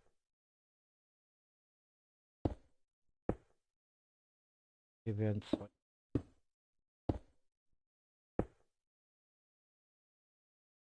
Irgendwie habe ich gestern Abend mich in manchen Dingen, glaube ich, ein bisschen verzählt. Nicht weiter schlimm. Da mal mein Feuerfenster hin, das passt. Muss halt ein bisschen variieren. Sollen ja auch unterschiedlich.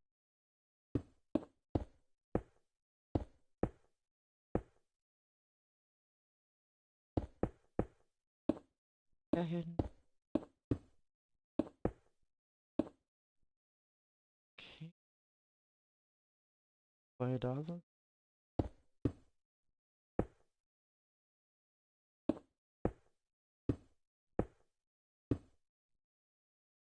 Hier schon mal die Fenster. Und das Fenster ist hier ein bisschen.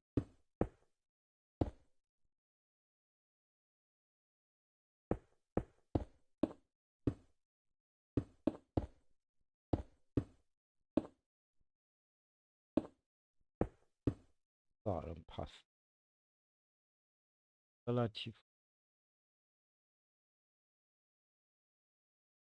Okay. Passt. Dann kommt sozusagen der nächste. Ugh. Hier. Weil wie gesagt, das korrigiere ich nachher. Das ist halt nur so Platzhalter hier. Dinger wieder raus. Ja, es sieht halt lila aus. Was soll ich sagen?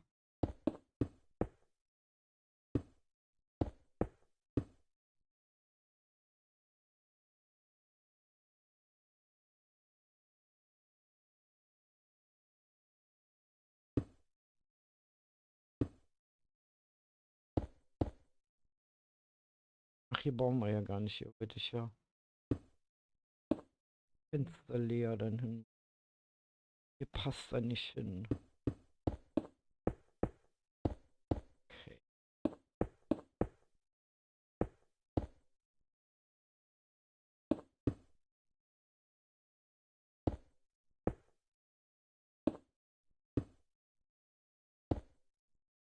Da passt alles. Und jetzt muss anders.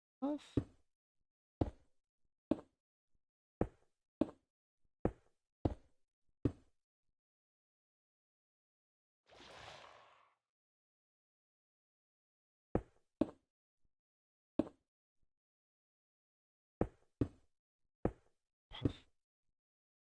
Da auch schon wieder 6. Habe ich hier ein 6. Machen wir ein Fenster in die Mitte. Ein 3. Okay, dann haben wir jetzt soweit es fertig. Jetzt muss ich jetzt mal da Fenster rein. Ich würde auch Glas nehmen. Woche und wir können ja mal mutig sein. Wir sind mal ganz mutig und machen jetzt einfach mal orange Fenster. Auch nicht. Weil die werden ja eh dann noch gebaut.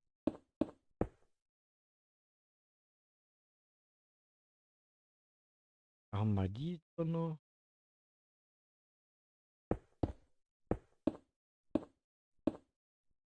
Jetzt.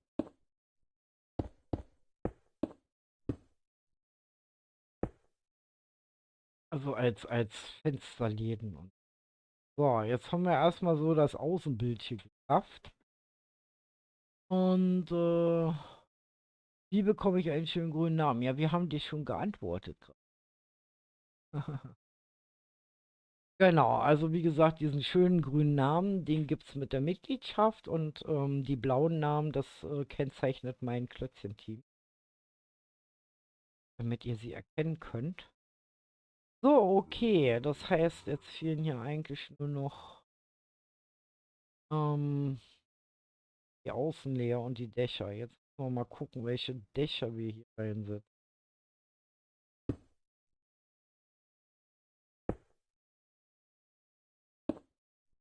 So. Du hast ja relativ einheitliche Dächer drauf in Schwarz.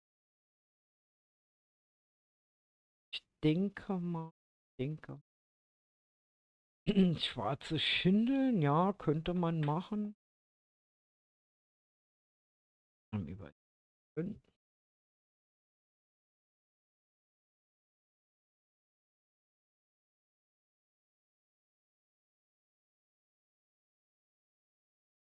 Schau.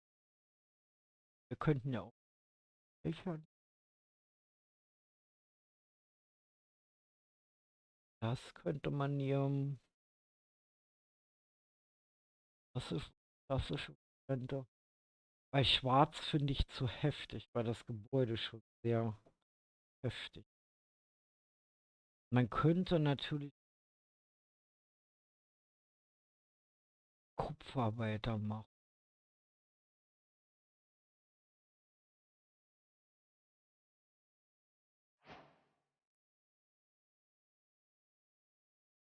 Den Kupferarbeitern.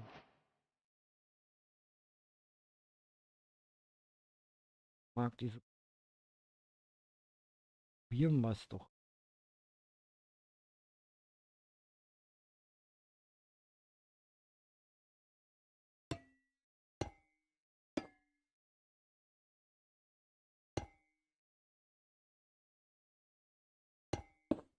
Halt.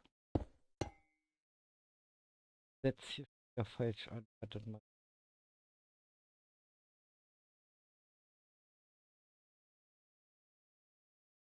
Genau, mit.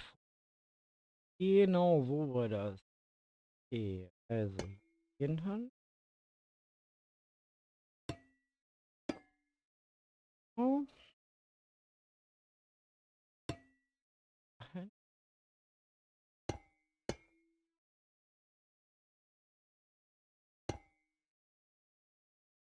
Wir da nämlich rankommen.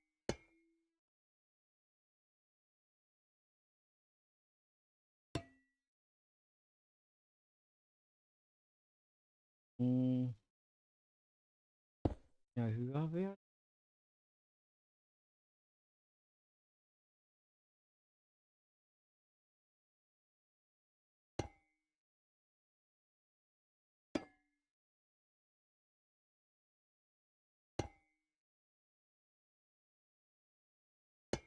Ja, wie dann so. Er kann ruhig. Könnte man die lässt sich relativ anpassen.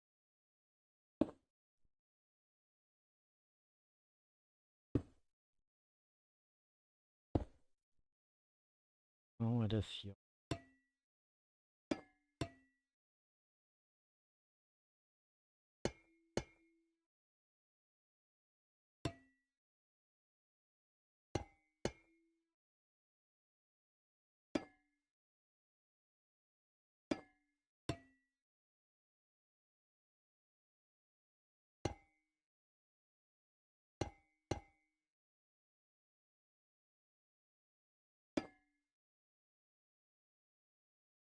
Ja,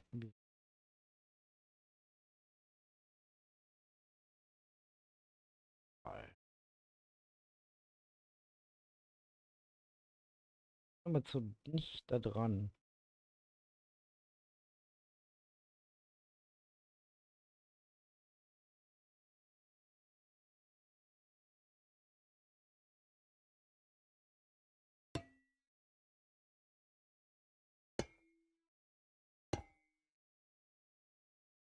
Stunden. Dann kommt dahin und dahin. So, jetzt haben wir es aber. Der volle Block wieder. Okay, das heißt, wir haben jetzt hier schon mal so eine Grundstufe. Schön. Können wir dann bis hinten durchziehen dann? Genau. Das passt. Jan, hey, ich komme von Gucci Black und soll mich für die Fassaden bewerben. Okay. Gucci. Ja, Maus. Soll sich für die Fassaden bewerben.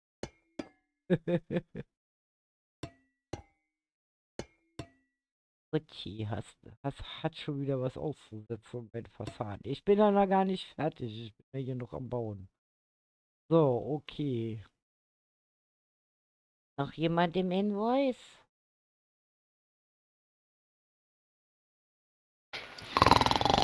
Ah, okay. Ich dachte schon, mein Invoice geht nicht. Ihr macht Sachen. Na gut, ihr schickt hier einfach seine Leute rüber. Sollen sich für die Fassaden bewerben. Also, was wir brauchen, wie gesagt, ist auf jeden Fall so ein Innenwälder.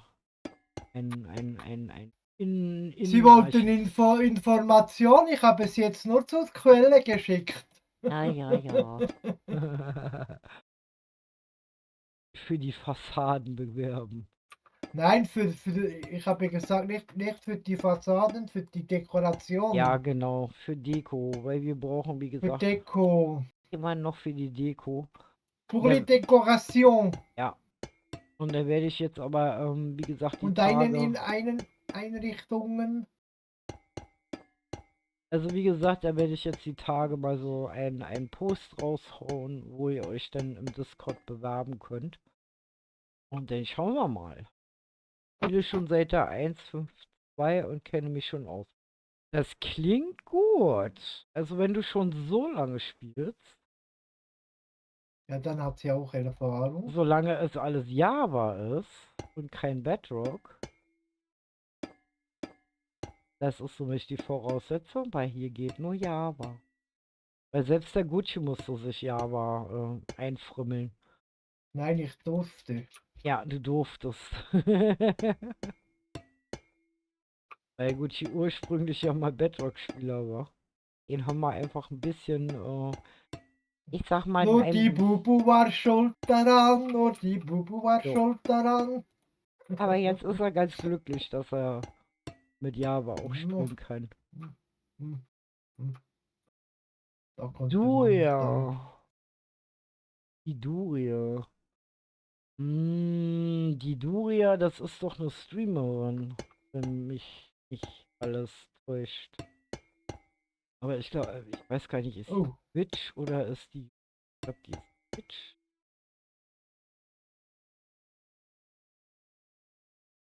Auf jeden Fall schon ziemlich lange her. Das,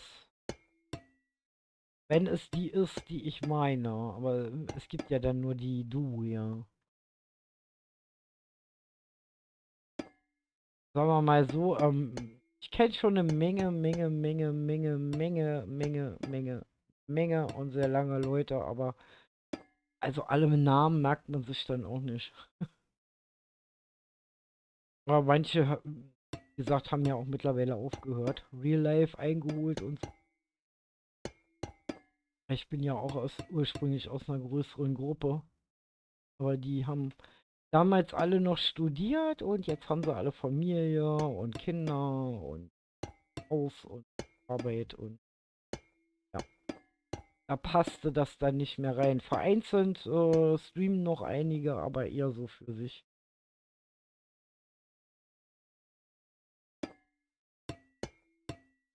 Wir waren ja noch auf Justin TV, aber dann umgesiedelt wurden zu Twitch. So, ich wollte mir mal kurz was zu trinken holen. Bin gleich wieder da. jo, arbeitet das falsch. Höre ich falsch?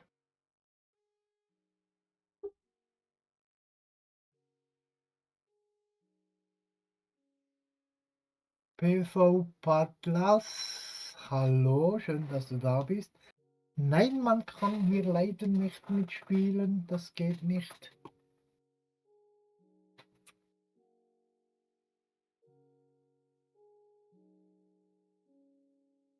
So,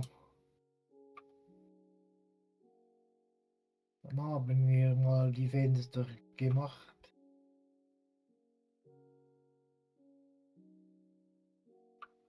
Dann haben wir mal die Fenster hier gemacht. Ja, wollte ich doch meinen, aber ich habe schon längere Zeit nichts mehr gesehen. Ist aber auch so, dass ich sowohl auf Twitch als auch YouTube nicht so viel, also einige auch gar nicht mehr so vorgeschlagen kriege. Ich glaube, meine Liste der Abos ist einfach zu lang. Hm, Aber ich schaue halt auch gerne, was so andere machen halt, ne? Das ist. Aber die Doria, das sagt mir was. Ich glaube noch. War die Craft Attack unter anderem? In irgendeinem großen Projekt war die doch dabei. Oder war das Elements von Spark oder sowas? Irgendwie noch gar nicht so lange her, wo ich irgendwas.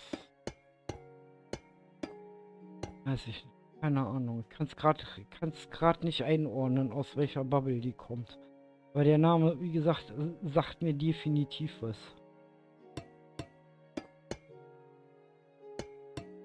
Oder aus der Ecke von Reeves, ich weiß nicht, keine Ahnung. Weil es gibt ja doch einige von den Mädels, die streamen, aber die meisten Mädels sind alle auf Twitch unterwegs. Wie Flocke und so. Also Java hast du. Gut. Weil wie gesagt, das ist halt so die Bedingungen, die wir hier haben halt. Und es ist halt kein gemoddeter Server. Also es ist wirklich Vanilla. Mit kleinen Plugins und solchen Dingen. Also wenn, dann machen wir höchstens mal irgendwas mit Datapacks oder Plugins oder sowas. Weil wir hier auch immer wieder so Dinge fürs Roleplay halt, für die Geschichten vorbereiten. Jetzt bauen wir ja mehr oder weniger eine Kulisse zusammen. Ganz chillig und gemütlich. Also ansonsten, wie gesagt, machen wir ja eigentlich relativ viel im Survival, ne? Also wir spielen hier nicht nur kreativ, nicht, dass jetzt ein falscher Verdacht aufkommt. Also wer es uns nicht glaubt, der sollte dann mal ältere Streams angucken, dann könnt ihr das schön sehen, wie wir hier immer so richtig schön verzweifelt haben. Also auch das Survival-Spielen haben wir relativ gut, ja, durch wie gesagt, Momentum einfach hingekriegt. Also bei mir ist es so, dass ich wesentlich weniger Angst habe mittlerweile zu sterben in einer Höhle. Das ist dann halt so. Ja. Allerdings haben wir auch hier Grabsteine, weil das, wie gesagt, soll ja immer so ein bisschen community-freundlich noch bleiben, weil keiner will sehen, wie wir dann 100 Jahre über den Server laufen, oder den ganzen Stuff verlieren, weil wir teilweise Special Items hier haben. Okay, dann kann ich das hier.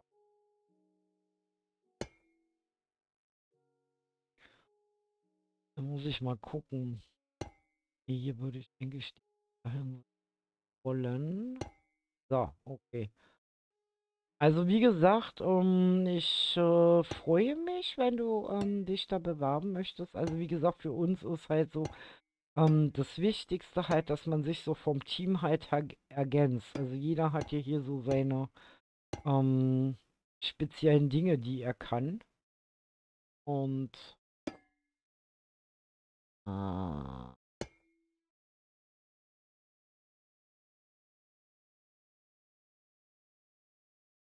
ich bin immer irritiert hier, ey. Jedes Mal aufs Neue. So, die Reihe muss ich nämlich noch bauen, weil sonst wird das innen drin nicht schön. So, jetzt passt. Mal die Dinger dahin. Setzen. So. Dass ich später dann weiß, was ich tue. Aber wenn ich das vergesse ich nämlich sonst wieder. Okay. Also wie gesagt, das klingt schon mal ganz gut. Und vor allen Dingen, was ganz wichtig ist, teamfähig sein. Man muss hier also auch, ich sag mal, wir albern immer ziemlich viel rum. Was ist denn jetzt schon? Hä? der anderen Reihe. Hat etwas irritiert. Okay. Wie gesagt, man sollte also teamfähig sein und ja, einer für alle, alle für einen. Das ist auch wichtig. Und zuverlässig vor allen Dingen. Ne? Also das ist uns hier halt wichtig. Und ein bisschen selbstständig. Und bekloppt. Ja, genau, selbstständig. Das ist das Stichwort. Das ist auch sehr ungemein wichtig. Also selbstständig auch denken und agieren können halt. Ähm, Erhöhen. Hm, schwierig. Ich habe einen über der Leiste. Fenster. Könnten natürlich sagen, machen rein. Ja, das weg.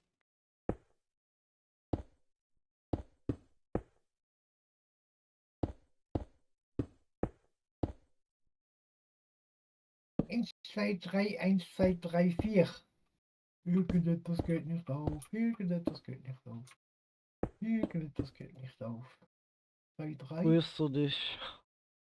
3, 3, So, dann machen wir mal zwei 3, Einzelfenster 3. hin, weil sonst passt das farblich da.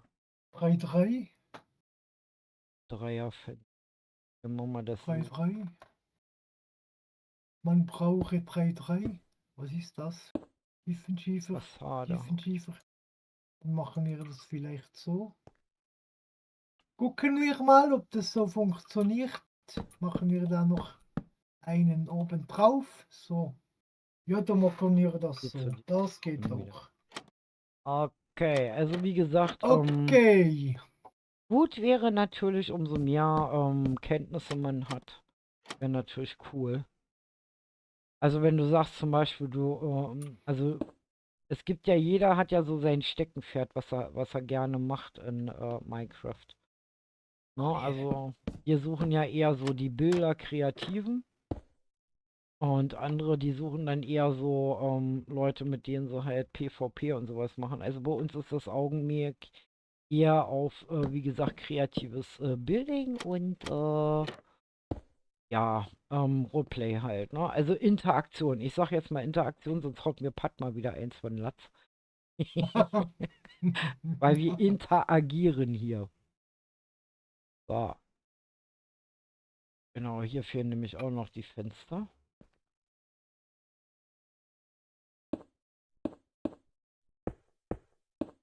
Ja, also wie gesagt. Und immer offen für Neues sein halt, das ist ja auch wichtig. So, liebe Gemeinde, so entstehen Häuser, farbige Häuser. Wobei man ja aber auch immer bedenken muss, wer nach allen Seiten offen ist, kann nicht ganz dicht sein. Ja, genau.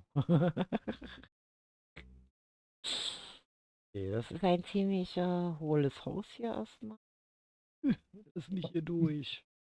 Das passt so ein bisschen zu den hohlen Phrasen, die wir hier mal dreschen beim Ja, Bauen. genau. Also sollte es auf jeden Fall spaßempfänglich sein, also auch das Kind in dir rauslassen können. Na, Oh na, na, Mann. na, na, na, na, na, na, na, na. Immer zweimal mehr wie du. Ja. Oh, sie hat es so viel. Ich seh dich, du siehst mich nicht, du siehst mich nicht. Okay, Du bist unter mir. da könnte man ja mal das machen. So machen und dann ähm, ähm, ähm, ähm, So, das, das mal ausprobieren. Das sieht einfach mal anders aus.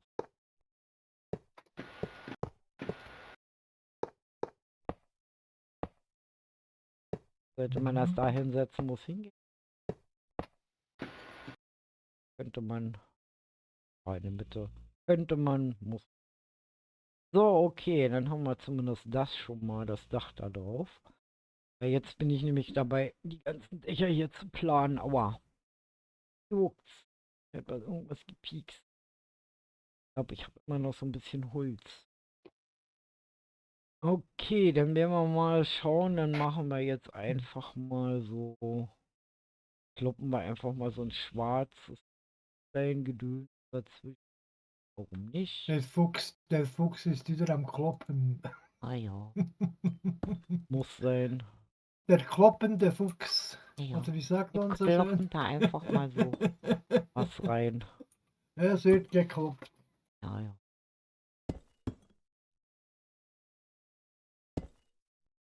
So.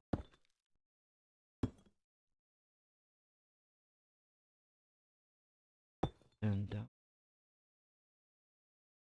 Ende. Ah.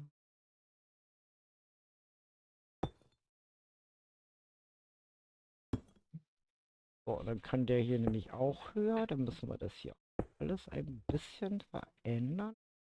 Wie gesagt, das stellt sich meistens dann immer erst mit dem Dach raus. Aber das ist weiter dramatisch. Alles. Okay, dann machen wir dasselbe auf der anderen Seite nochmal.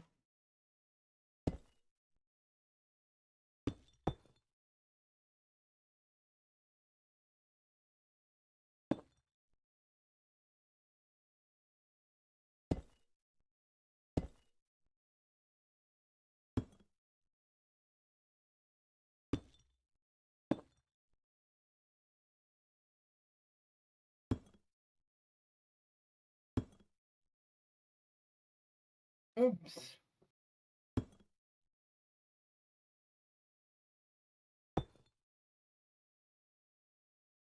Ab.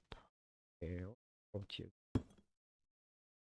Okay, dann können wir das nämlich auch vervollständigen.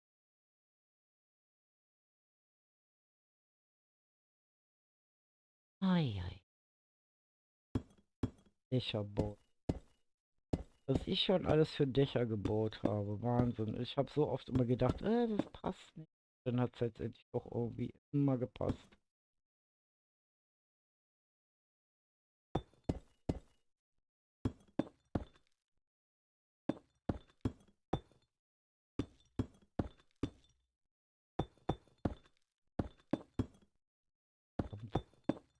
Zumindest das schaffe ich heute mal.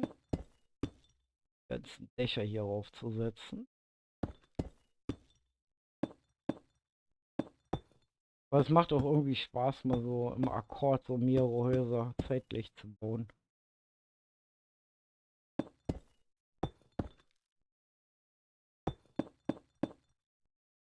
Ach. Also wie gesagt, es wird in der nächsten Zeit, in den nächsten Tagen einen Aufruf geben, wo ihr denn euch bewerben könnt, und sehr gespannt. Mir dann noch ein bisschen Gesucht was wird. ausdenken. Weil wie gesagt, mit Probe bauen und so funktioniert hier nicht so ganz. Wir könnten ja auch einen Wettbewerb daraus machen. Oh, könnte man auch machen. Hab ich auch schon überlegt. Eine Challenge.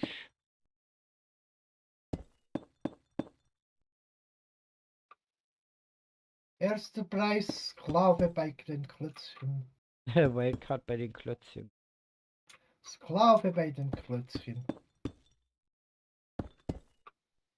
Aber dann müsste man auch das Thema sich überlegen. Aber wie gesagt,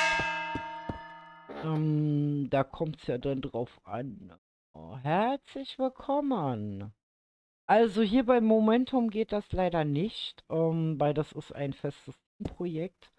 Aber du hast die Möglichkeit, entweder Java oder Bedrock auf dem Community-Server zu. Also wie gesagt, wir haben da nämlich als Dankeschön einen Community-Server für euch gebastelt. Für die Kanalunterstützung. Also wer hier Mitglied ist, der Stufe 2 und uns unterstützt, der hat da quasi als Belohnung die Möglichkeit, mit uns dann auf dem Community-Server zu spielen. Der ist sehr, sehr lustig. Also, ja. Er ist ein bisschen anders, als ihr es gewohnt seid. Sage ich mal so. Und das hier ist halt ein festes Projekt. Ja. Wir spielen hier seit 1,5 Jahren fast zusammen als festes Team und aber das, was man machen kann, ist, wie gesagt, in den nächsten Tagen wird es einen Aufruf geben, weil wir suchen nämlich noch einen Mitspieler, der uns hier unterstützt. Und dann werdet ihr dann in dem Aufruf auch sehen, welche Kriterien für uns halt wichtig sind. Weil das ist ja schon ein besonderes Projekt. Wir sind ja auch besondere Leute. Ja, genau. Java, genau. Also Momentum hier ist Java und der Community Server, der ist zum Beispiel Java und Bedrock. So, da spielen wir alle zusammen. Da ist also mein Team auch immer aktiv beim Spielen, die meisten. Ja. Ansonsten treiben wir uns gerne überall irgendwo herum. So, jetzt bin ich gespannt, wie ich das hier mache. Okay, das wird nochmal lustig, weil hier nämlich noch das Dach von dem Haus rankommt. Ah, okay, da müssen wir ein bisschen aufpassen. Ah, das ist ja hier so eine doofe Ecke gerade. Hier die anderen anders. Jetzt. Ja, das kriegen wir halt. Oder das ist auf jeden Fall von dem Haus. Dann fehlt hier nämlich eine Mauer. Seht ihr? Und findet man den Fehler. Hier fehlt noch eine Mauer.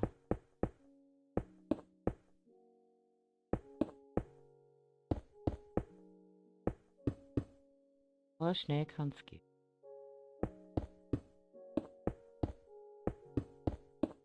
Einsetzen. Jetzt klappt das mit den Dächern. Dann habe ich ja nichts, wo ich mein Dach aufstelle. Das wäre ja nicht so.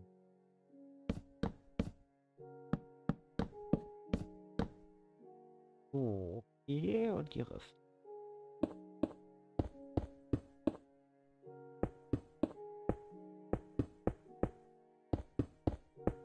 So, okay, jetzt passt. Na, weil wenn uns nachher hier so eine Schicht fehlt, dann kann ich das Dach nicht ansetzen. Das wäre, glaube ich, nicht so gut. So, okay, dann machen wir mal weiter. Da wieder ran. Und wie gesagt, das Haus ist jetzt erstmal ohne Layer, ohne Deko. Einfach nur quasi die Wände und die Dächer oben drauf und wo die Fenster halt hinkommen sollen. Und mehr habe ich noch nicht gemacht. Der Rest kommt. Mal gucken, ob ich das heute schaffe. Aber ich werde heute wahrscheinlich nicht ganz so lange machen. Bin doch immer noch relativ groggy. Oh, ihr wollt ja morgen Abend wieder mit mir auf dem Community Server spielen. Und Dienstag gibt es übrigens noch ein neues Projekt aus einem meiner Klötzchenbande von der Niki. Die startet wiederum, ja, auch ein Projekt. Da wird es dann, ich glaube, soweit ich es in Erinnerung habe, morgen einen Trailer zu geben, der gemacht worden ist. Und ja, ich bin gespannt. Ich bin sehr gespannt auf dieses Projekt, weil es auch wieder mal was ganz anderes ist, als was ich bisher gespielt habe. Das dann so funktioniert. Die haben sich da auch wieder was ganz anderes ausgedacht. Bin sehr gespannt. Das wird Dienstag am 6. starten. Weil ich nicht gekriegt habe. Wie gesagt, alles Nähere erfahrt ihr noch. Ja, dann gibt es halt so im Wechsel halt am Wochenende Momentum. Im Wechsel dann für mich dann immer dienstags das Projekt von Niki und am Donnerstag immer das Projekt von Cooper und Skeletto, also das wird Pixel. Und ja, es wird schon eine volle Woche. Aber ich freue mich. Und die Let's Play-Reihe, wie gesagt, die mache ich dann wieder weiter, wenn ich tagsüber mehr Zeit habe, die ich momentan leider nicht habe. Ich habe wirklich Tatsache nur Abendszeit momentan. Und ja, jetzt Mauer. Ja, das Dach ist. Nehmen wir mal ein Eichendach. Was ist da los?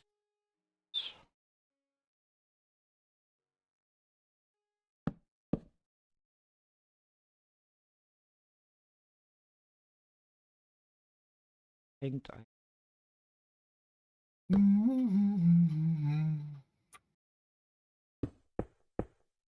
Verkleiden.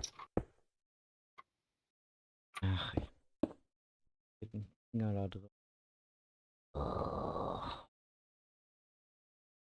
Ähm,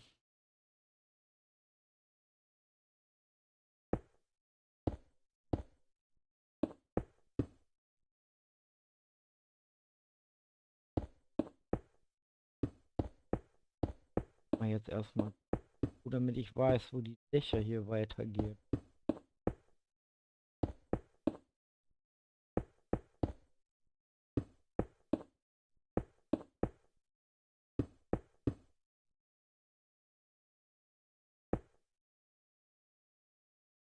Hier will ich an.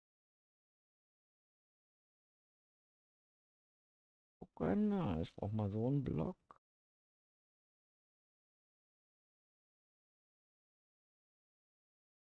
Heißt, ich muss das hier vor. Du Bubu, Ja. leckt es bei dir auch zwischendurch? Kann ich nicht sehen, weil ich habe meinen eigenen Stream nicht offen.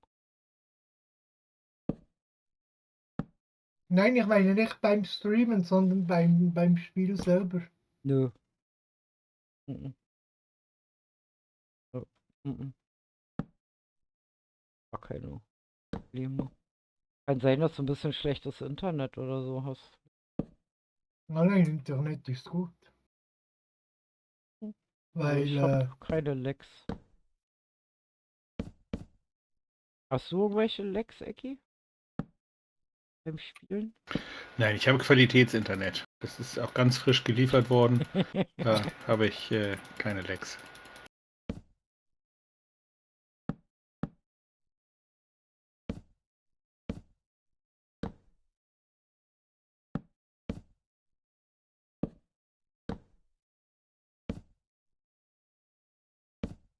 Schau.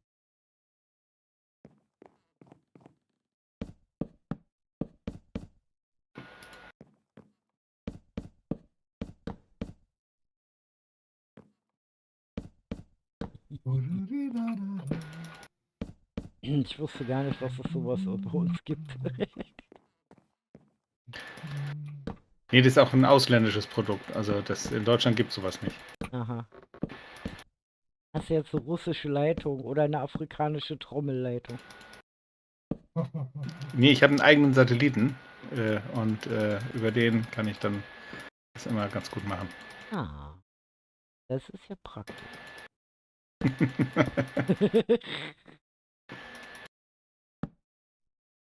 Oh.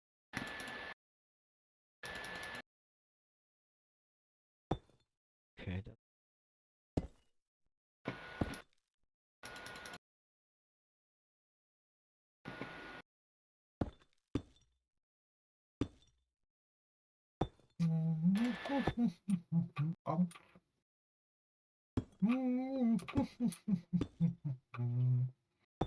dahin. Jetzt muss man das gern so von der anderen Seite noch.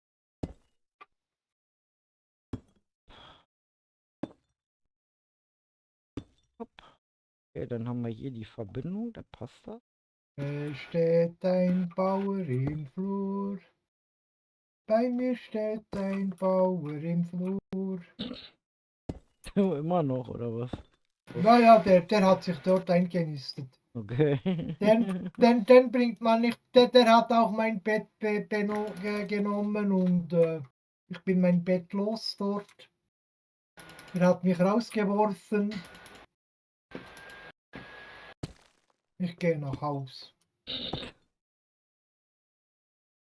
Ah, ich sehe da vor lauter Dorfbewohner, Schwarz die nicht mehr, immer was ich hier baue. rausschmeißen. Dorfbewohner, die immer rausschmeißen, das ist toll.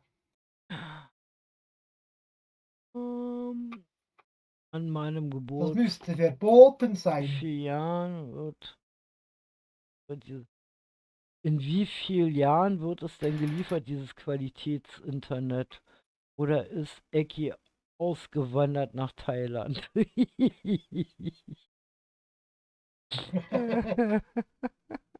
Ja, der hat Ferien gemacht dort. Naja, Urlaub.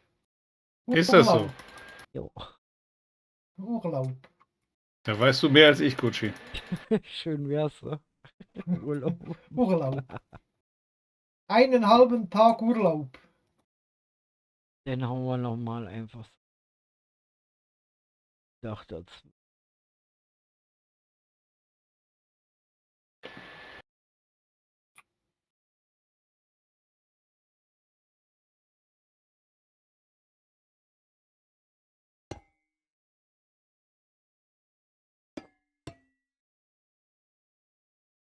Es ist ein knallgelbes Gummiboot. Darirarira, Nein, wenn dann dararara. rosa, bitte.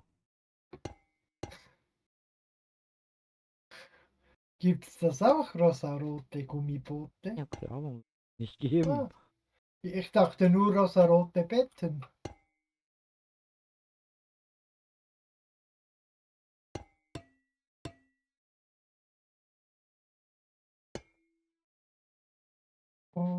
Ja, mit. Oh, diese Dächer, die machen. Ich möchte ein knallrosarotes Gummiboot. Ich werde müde. Man Und da hört's. hat es sich so eine kleine Thai mitgenommen zur Privatmassage, wenn Padma keine Lust hat, ihn zu massieren. Ja, die können gut Fuß. Oder Die auf dir massieren gut mit rumtrampeln, den ja. Füßen. Ja, ja. Genau, dort sind sie ja Spezialisten. Ich stelle mir jetzt gerade vor, wie die auf Ecke rumtrampeln. Ich habe das Gefühl, dass Kenshin nicht allzu sehr an seinem Leben hängt. Ich glaube auch. Oh Mann. Ja. So, dann haben wir hier nur die Spitzeln. Okay, dann haben wir das auch. So, dann müssen wir jetzt sehen, dass wir das Ding jetzt da anders rankriegen. Das wird auch nochmal lustig, weil das dann hier alles verschwindet. Das steckt dann quasi in dem Dach drin gleich. Hm. Also einen Übergang machen. Gucken, wie wir den am besten.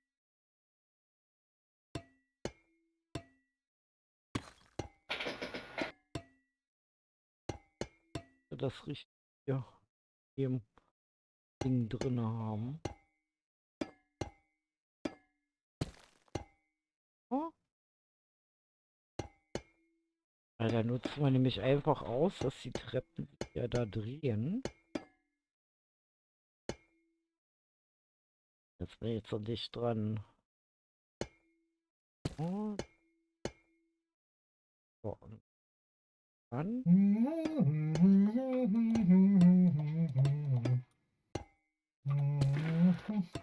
Oh,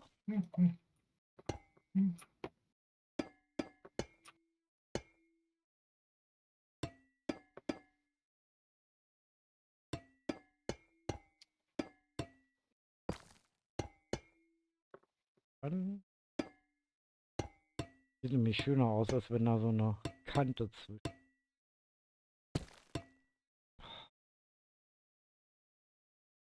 Jo, Okay.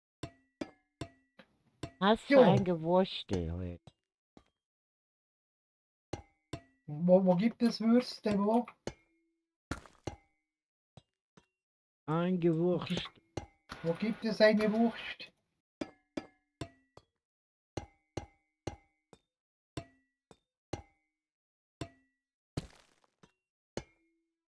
So, dann kommt dahin.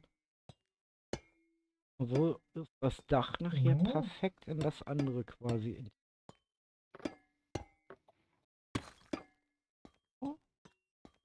Und wir machen ein bisschen Buschis. Ah, du darfst rumbuschen. Ich muss Dachschindeln verlegen. Ja, ich habe jetzt genug Betten gelegt und Mauern gemacht. Hast du bis eben nur Betten gelegt, oder was? Jetzt kommt ein bisschen Frisches. Oh. So, okay. Ja, das gibt auch viel Arbeit. Ja, ja, Das so eine grüne Dächer, die Zeug. machen mich ja auch gerade rasend. Aber geht ja nicht anders.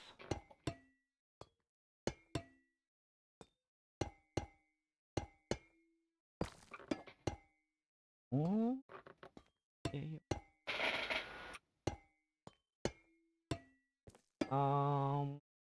Weil sonst hätten wir hier eine Kante, also ihr müsst den umdrehen. Also ihr könnt das natürlich auch mit dem Schwarzen machen. Den kann man auch umdrehen, das geht auch. Es ist eigentlich relativ wurscht, weil wer guckt schon oben auf die Dächer? Ja, also wenn er da so kleine optische Fehler zum Beispiel kleine. Das ist eher so Fleißarbeit, weil man es selber dann weiß.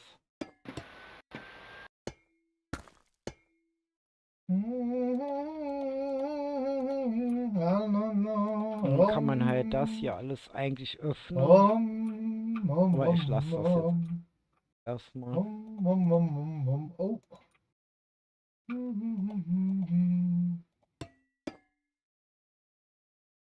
Ich werde dann in dieser Epoche den ersten Krankenwagen nicht finden.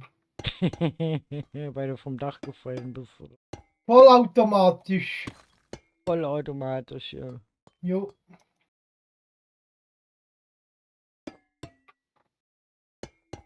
Jetzt werde heute Nacht noch von Dächern träumen, habe ich das Gefühl. Ich muss dann, wenn der Hafen fertig ist, muss ich dann noch mein U-Boot reinstellen. Ah, ich dachte nach Hause fahren dann. In die Ja, das Schweiz auch. übers Meer. Das auch. Weil ich kann ja nicht mehr ins Schloss. Ich bin ja da rausgeworfen worden. Ah, hat er sich da so breit gemacht? Ja, ja, der hat mein Bett übernommen. Er ist aber immer noch Bauer. Er ist immer noch Bauer. Er hat seinen Beruf noch nicht abgegeben. Oh, tut mir aber leid.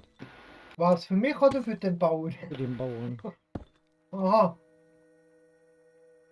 Ach so. Ja, ja. Dass er da als Bauer am Schluss arbeiten macht. So, jetzt haben wir quasi das nächste Dach hier fertig. Muss man das hier wieder anpassen.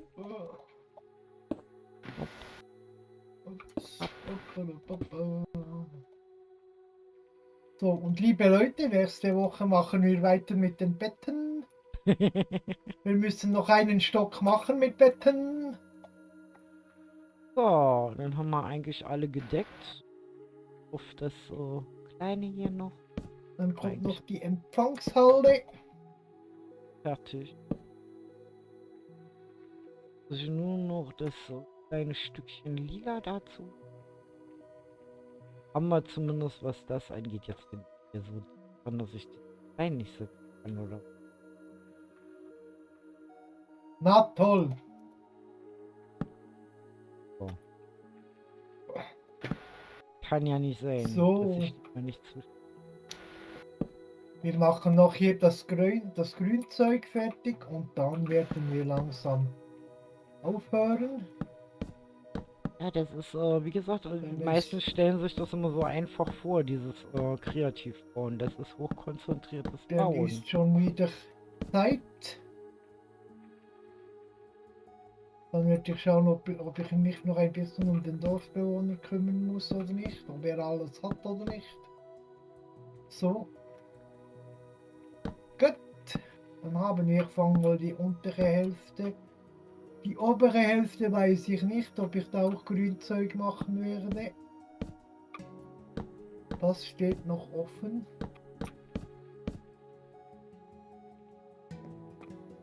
Der Name dieses Spital ist das Spital im Grünen.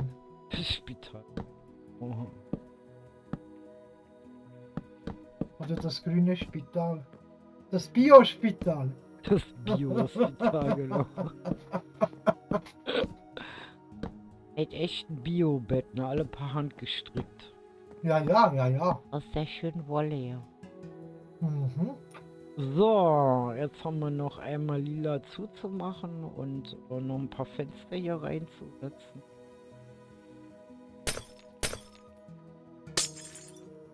Hier nochmal zumachen.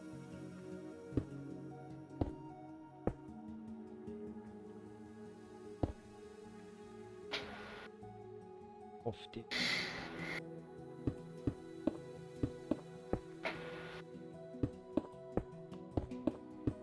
Okay, passt. Und das war reines weißes Glas.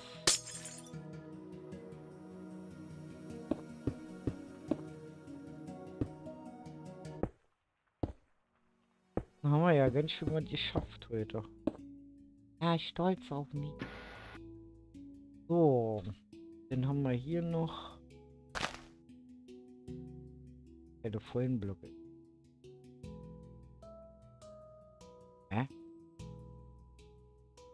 Sehr merkwürdig.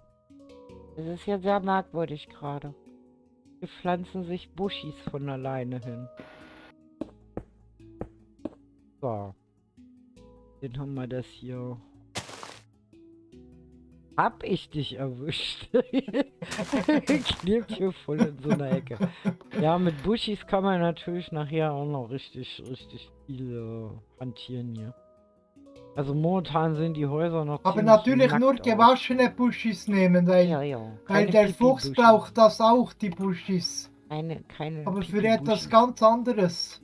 Genau. So, jetzt haben wir zumindest schon mal außen alles. Also ich habe hier noch keine Zwischendecken drinne und gar nichts. Wir haben jetzt wirklich nur Wände, Fenster und dergleichen. Und hier ist noch keinerlei Deko drin, sondern sozusagen einfach nur jetzt mal so eine Häuserecke, wie ihr sehen könnt. So. Da kann man hier zum Beispiel so ein Buch, so ein Custom Tree dann später hinbauen und also das sollte derjenige auch können, also der hier mitspielen will. Also Jan, wenn du die bewerben willst, also es wäre schön, wenn du auch Custom Trees bauen kannst. So, jetzt muss ich nämlich mal überlegen, ob ich die jetzt doch noch einen runter... Aber wir brauchen noch ein Gefängnis. Ich muss mal eine Liste machen, was da noch das alles fehlt. schöner aussieht. Ich dachte, du willst eine Liste machen mit den Leuten, die du ins Gefängnis stecken willst. Ja, das kann ich dann nachher. Danach machen.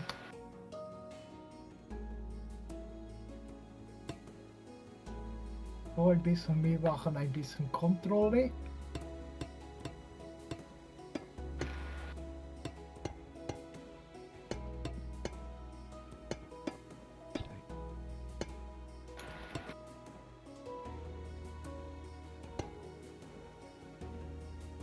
Hier geht's nicht. Den können wir abhängen.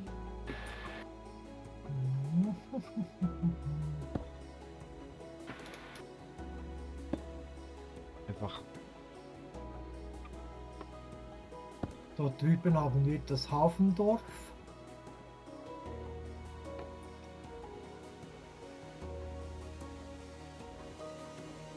Ja, aber ich in die Ecke reinkommen, das ist wirklich. Quetsche ich mich jetzt da rein.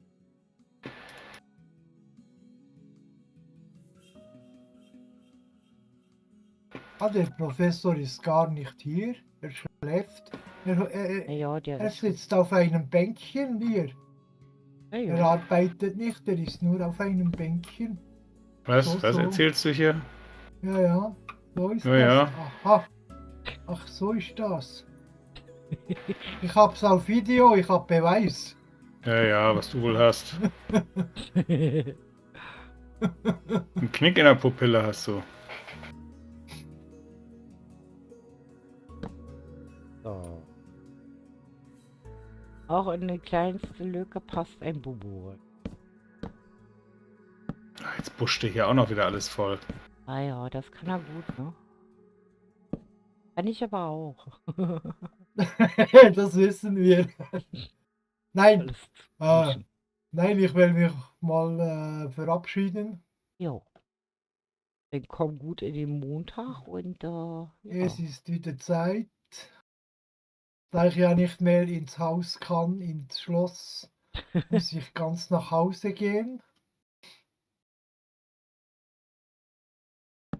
Und ja, vielleicht sehen wir uns einmal nächste Woche Ja, ich denke schon. auf dem anderen Server. Ich denke.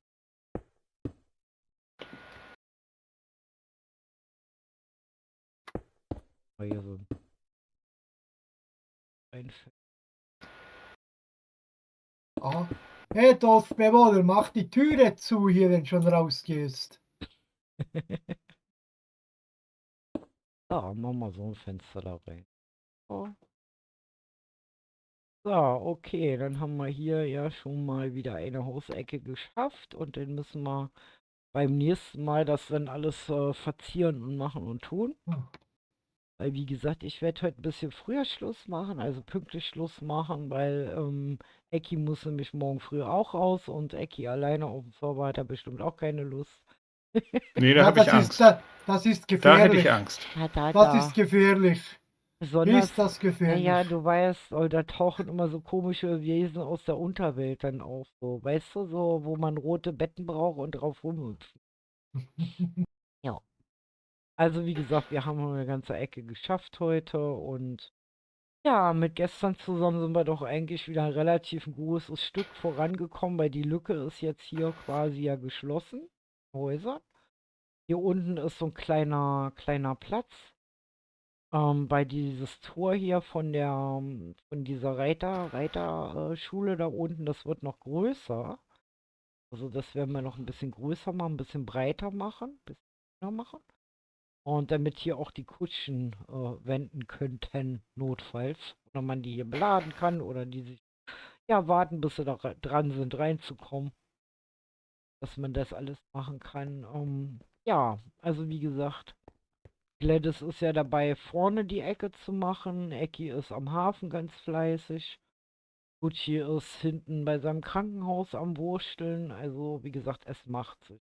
Wenn ihr sozusagen die Map anguckt, also können Sie ja mal reinscrollen. Also, ihr seht, der Bereich ist relativ groß jetzt hier, den wir geschaffen haben. Da wirkt der Hafen schon fast winzig gegen. Aber das wird sich auch schlagartig ändern. Also, wenn, wie gesagt, dann die Schiffe da stehen und. Also, ihr Also seht dann wünsche schon. ich euch noch allen eine gute Ja, Nacht. schlaf Bis zum schön, nächsten Mal. Gucci. Genau, schlaf schön, Tschüss. Gucci. So, und ich Gute flieg mal zum Nacht. Professor mich verabschieden. Sind Sie da unten am Hafen? Oh, das Gebäude ist ja noch größer. Ich habe es Das, ein bisschen vergrößert, ja, das ja. ist gut, weil sonst, obwohl die Hafengebäude in der Tat, diese Lagerhallen ja doch im Gegensatz zu diesen doch sehr hochgestochenen Häusern relativ klein immer wirken. Also deswegen ist es ganz gut, dass ihr hier seid, auf der Seite, dass man das perspektivisch nicht so wahrnimmt. Ne? Also ich stelle mir Mhm. mal vor, wenn jetzt, sagen wir mal, eins dieser Wohnhäuser daneben steht, habt ihr gesehen, die sind sehr, sehr hoch. Und da würden die kleinen Gebäude hier, die Lagergebäude, die für unsere Verhältnisse, also für uns kleine Füchse, ne, also ihr seht, das ist doch relativ, ja, ne, habt ihr gesehen. Also meiner Größe angepasst. Und ich bin gespannt. Also wenn dann auch die Schiffe dann hier alle stehen und wird richtig mega. Also ich bin gespannt, was sich hier noch so entwickelt. Also bis jetzt finde ich das, was ihr bisher geschaffen habt, doch schon sehr, sehr cool. Ihr könnt ja mal in die Kommentare reinschreiben, wie ihr die Stadt bisher findet. Also, ja. Und ansonsten würde ich sagen, Professor, wo steckt ihr gerade? Ich bin mitten im Haus. Ich fliege hier immer von Baustelle zu Baustelle. Sie sind aber ganz schön abgemagert, Herr Ecki. Hä? Warum klappern Sie denn so? Und Sie können doch durch die Tür gehen. Warum sind Sie so bleich? Also, sehe ich jetzt Ja, doppelt? ich habe immer wieder unliebsamen Besuch. Wie wär's mit ein paar Seelaternen hier einfach mal aufzustellen? Ja, das könnte ich machen. Schauen Sie mal. Dann gibt's auch keinen Schnee im Haus. Gegrillte Knochen, das riecht übrigens schön.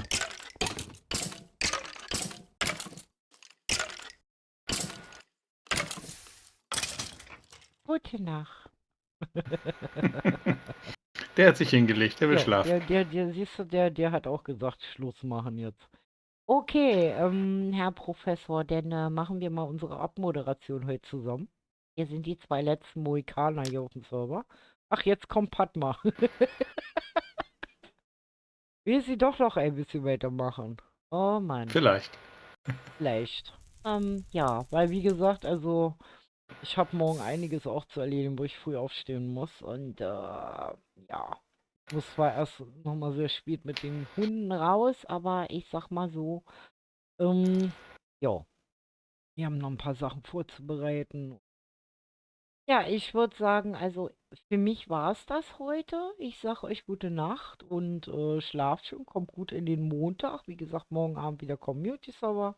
Da könnt ihr dann mit mir zusammen wieder spielen kommen. Und ja, danke für die ganzen Abos und Likes und so und Mitgliedschaften.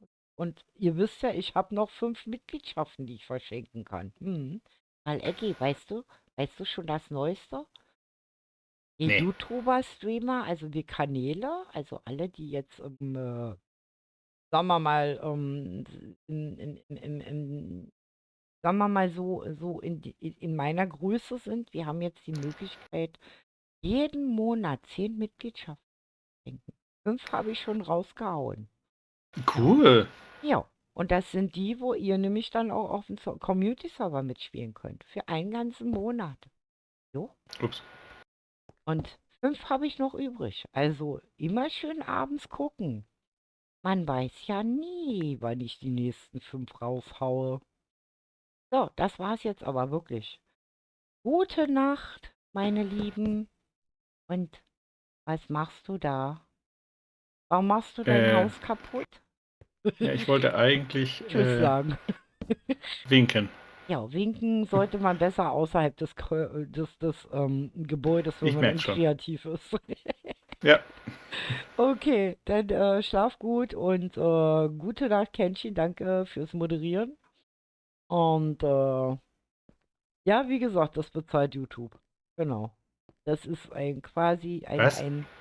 ja, YouTube bezahlt Kenshin fürs Moderieren? Nein, die Ach so. Mitgliedschaften, die 10, die Ach wir raushauen so. können. Ja, ich hatte nämlich am Anfang erst gedacht, dass das die kleinen Kanalklötzchen sind, aber nein, es sind die Klötzchen-Fans und die dürfen Tatsache auf dem Server. Jo. Okay. Das war es jetzt aber wirklich. Und wenn ihr noch mehr Infos haben wollt, wie gesagt, ich habe es im Community-Tab nochmal vermerkt. Im Discord findet ihr die Info. Und wie gesagt, auch in der Videobeschreibung steht alles weitere drin. Und ja, wie gesagt, gute Nacht. Und Matze, ich freue mich auf morgen. Ich hoffe, du bist auch morgen Abend wieder da. Und ja, lasst euch überraschen, was in der nächsten Zeit hier alles so stattfinden wird. Es wird mega lustig. Okay. Tschüss, eure Bubu. Tschüss.